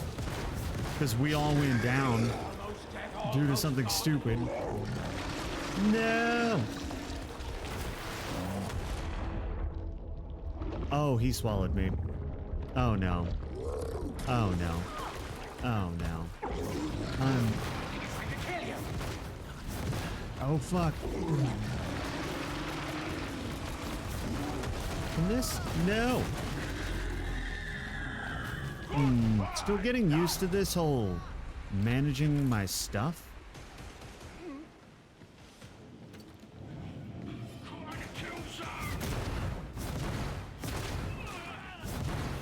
A healing station. Most welcome. It also kind of looked like my chain lightning didn't really affect the large enemy, which was a little weird. Maybe it just looked like it. Maybe it actually did. I don't know. Nagging like rusty torpedoes. If I do the charged attack, I'm at 30% before I even start. That's when it's probably better to just, you know, just Emperor Palpatine him. Also, once it goes red, it seems to want to go higher. So you really have to start venting, or you'll just explode. So even if you don't attack anymore, it seems to want to go up once it turns red. Which makes sense. You're losing control, right?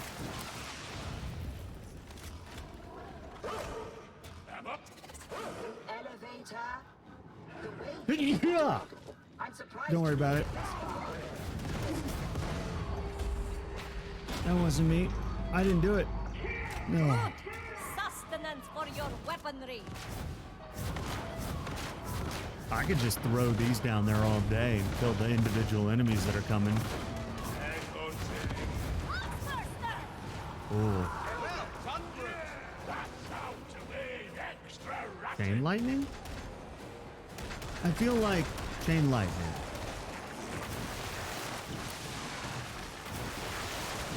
I suppose that headshot had some artistry. Look at that. Oh my god, it's devastating. I love it.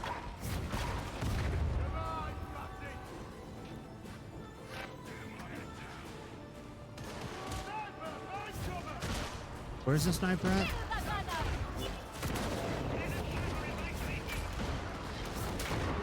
See, the problem is I don't know which one of, you know what? I don't think I need to know. Oh, I do need to know. Screw you. No. I didn't even kill it. Are you kidding? That event. How is she not dead? Where?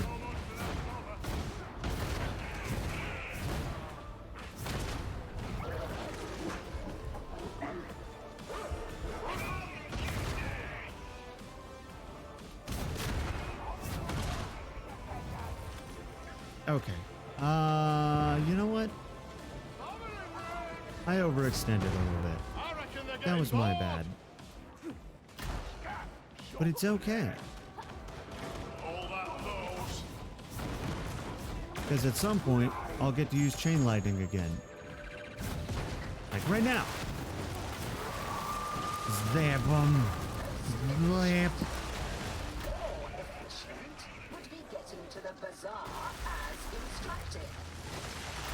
I do. It is a bit. Oh. Our friend is holding the front line. Front line does not need to be held anymore, friend. You can go. You can arrive.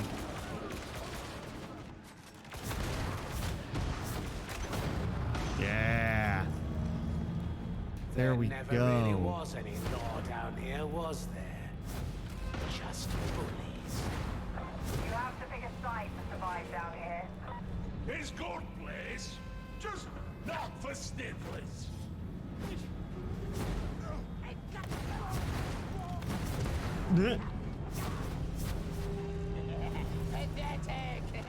What about this? I don't know. I don't know if that went through or not. I don't think it did.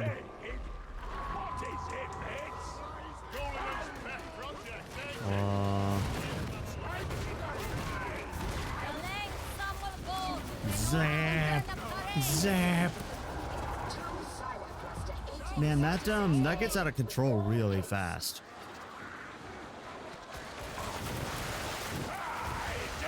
But man, does it affect a lot of targets at once.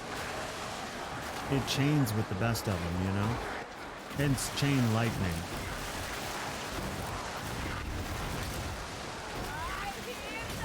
Ooh.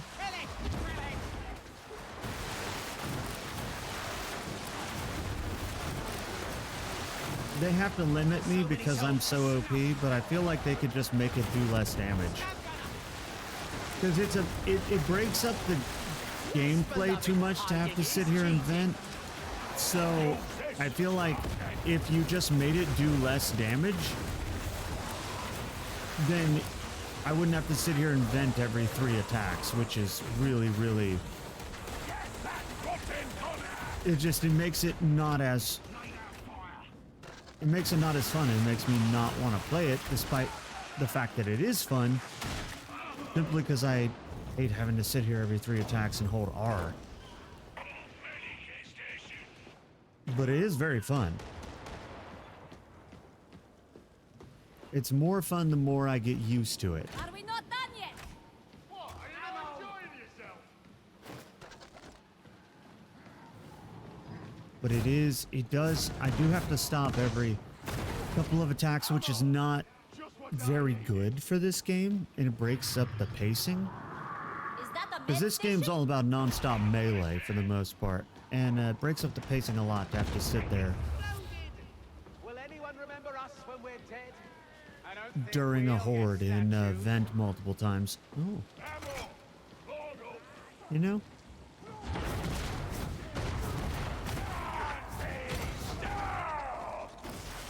Zip. Zip. Quite enough out of you, Ranger! This is the way. Did we do it? Oh, look at them. They think they're people. Oh shit, hi.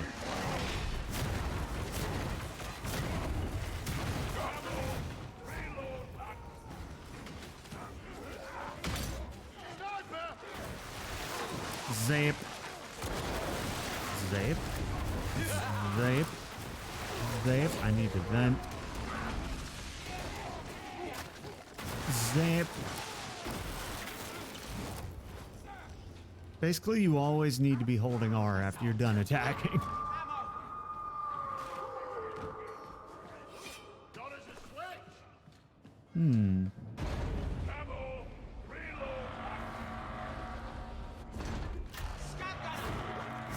Oh, chaos sound.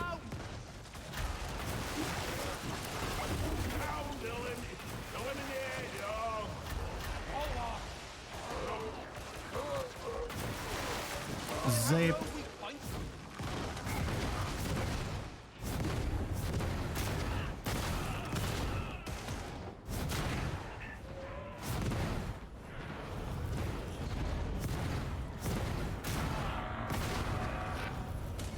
Oh man, I cut it close on that.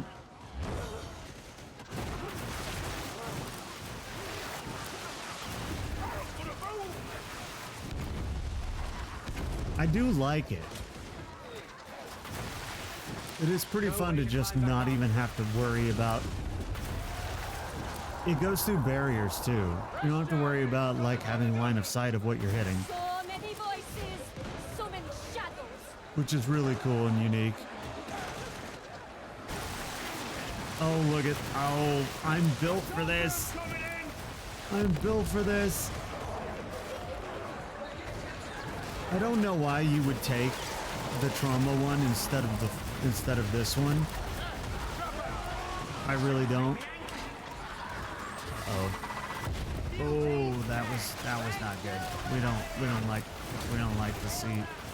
We don't like this. Ooh, we don't like this. It's not going well for us.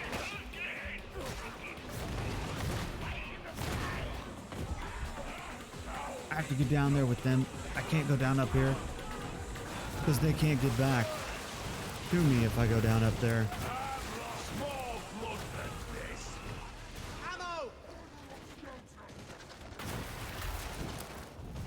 Is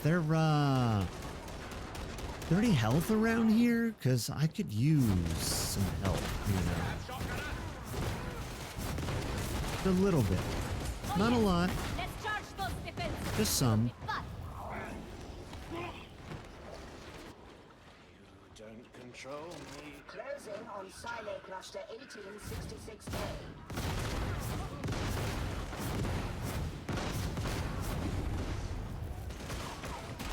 Here we go, here we go. Zap, zap, zap, zap. Yes. Alright, I'm definitely using this. There's no call to make it showy. Good out. Healing stings here, brute. Okay. I like the Psyker. I also...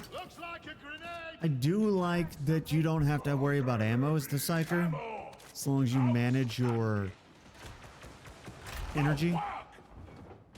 But, I don't know if that's enough for me personally, but it is very fun. I'll probably max this character out at some point, but it's going to be one of those characters that I play when I want to break from the other characters. Because I think the other characters are still, I still like them better, but it is fun to just go through and be like, zap, zap, whole groups.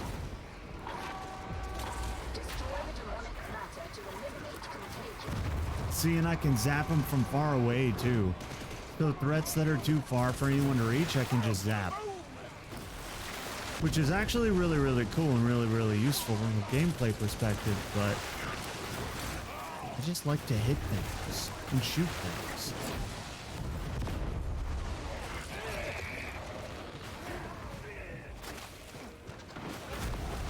As much as I like casters in games, I'm usually drawn more toward the ranger class. Whoa! Oh shit! No! I shouldn't have done it. Did it? I went and did it to myself. Oh, I feel like an idiot. No, I didn't know I was at 100% already. That's the second time.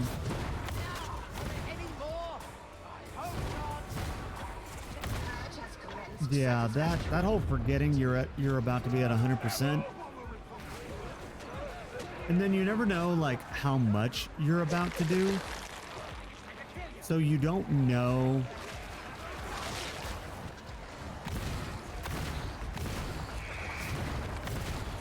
You don't know if you're about to overheat yourself or not.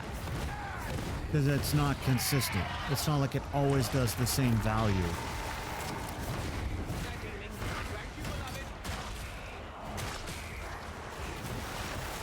No, I'm not going down again.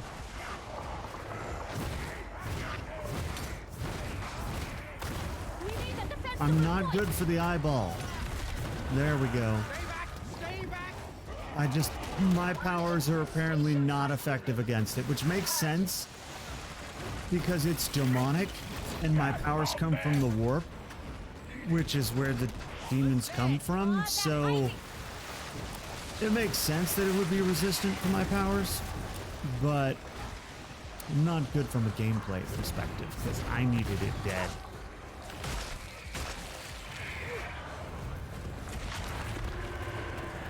Oh, here we go.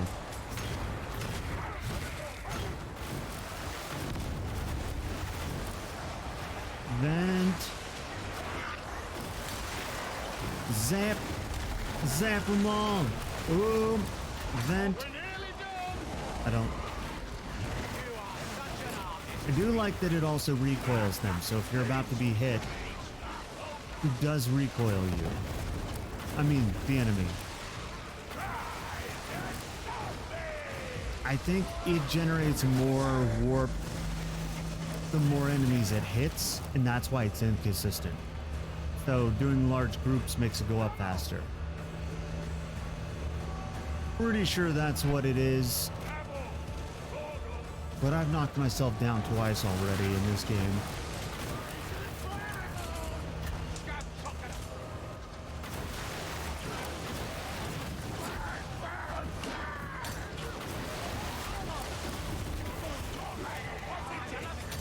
I do like it though. Look at that. Hell yeah, dude. Oh yeah, Horde.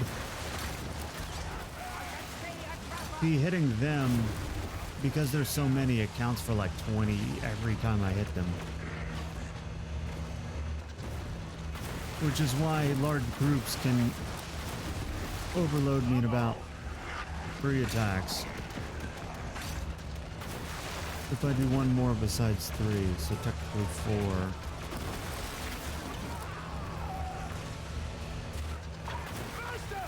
Three's the safe limit, 4 is the total limit. I like that I can just push him back too.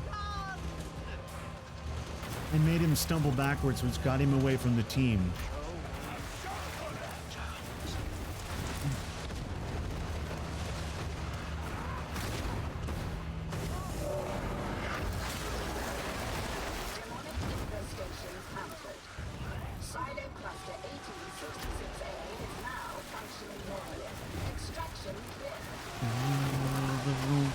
That's a lot of bowies. Hold on.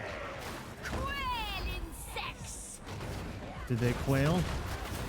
I didn't see much quailing. Ooh, that was close. Living life on the edge there.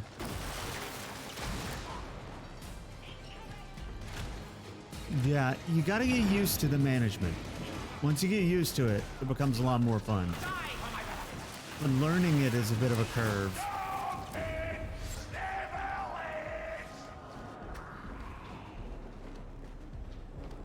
Hell yeah, dude. So the chain lightning staff is superior. Obviously. As we kind of knew it would be. But I didn't know the extent to how superior it was. It works a bit differently than I thought, but I still like it.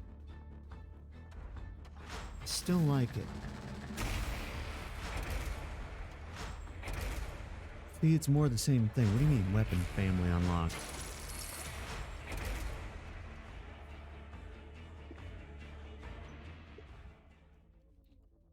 What do you mean, weapon family?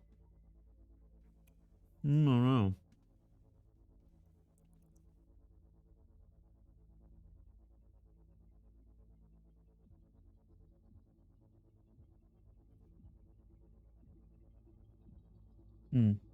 Well, that, oh,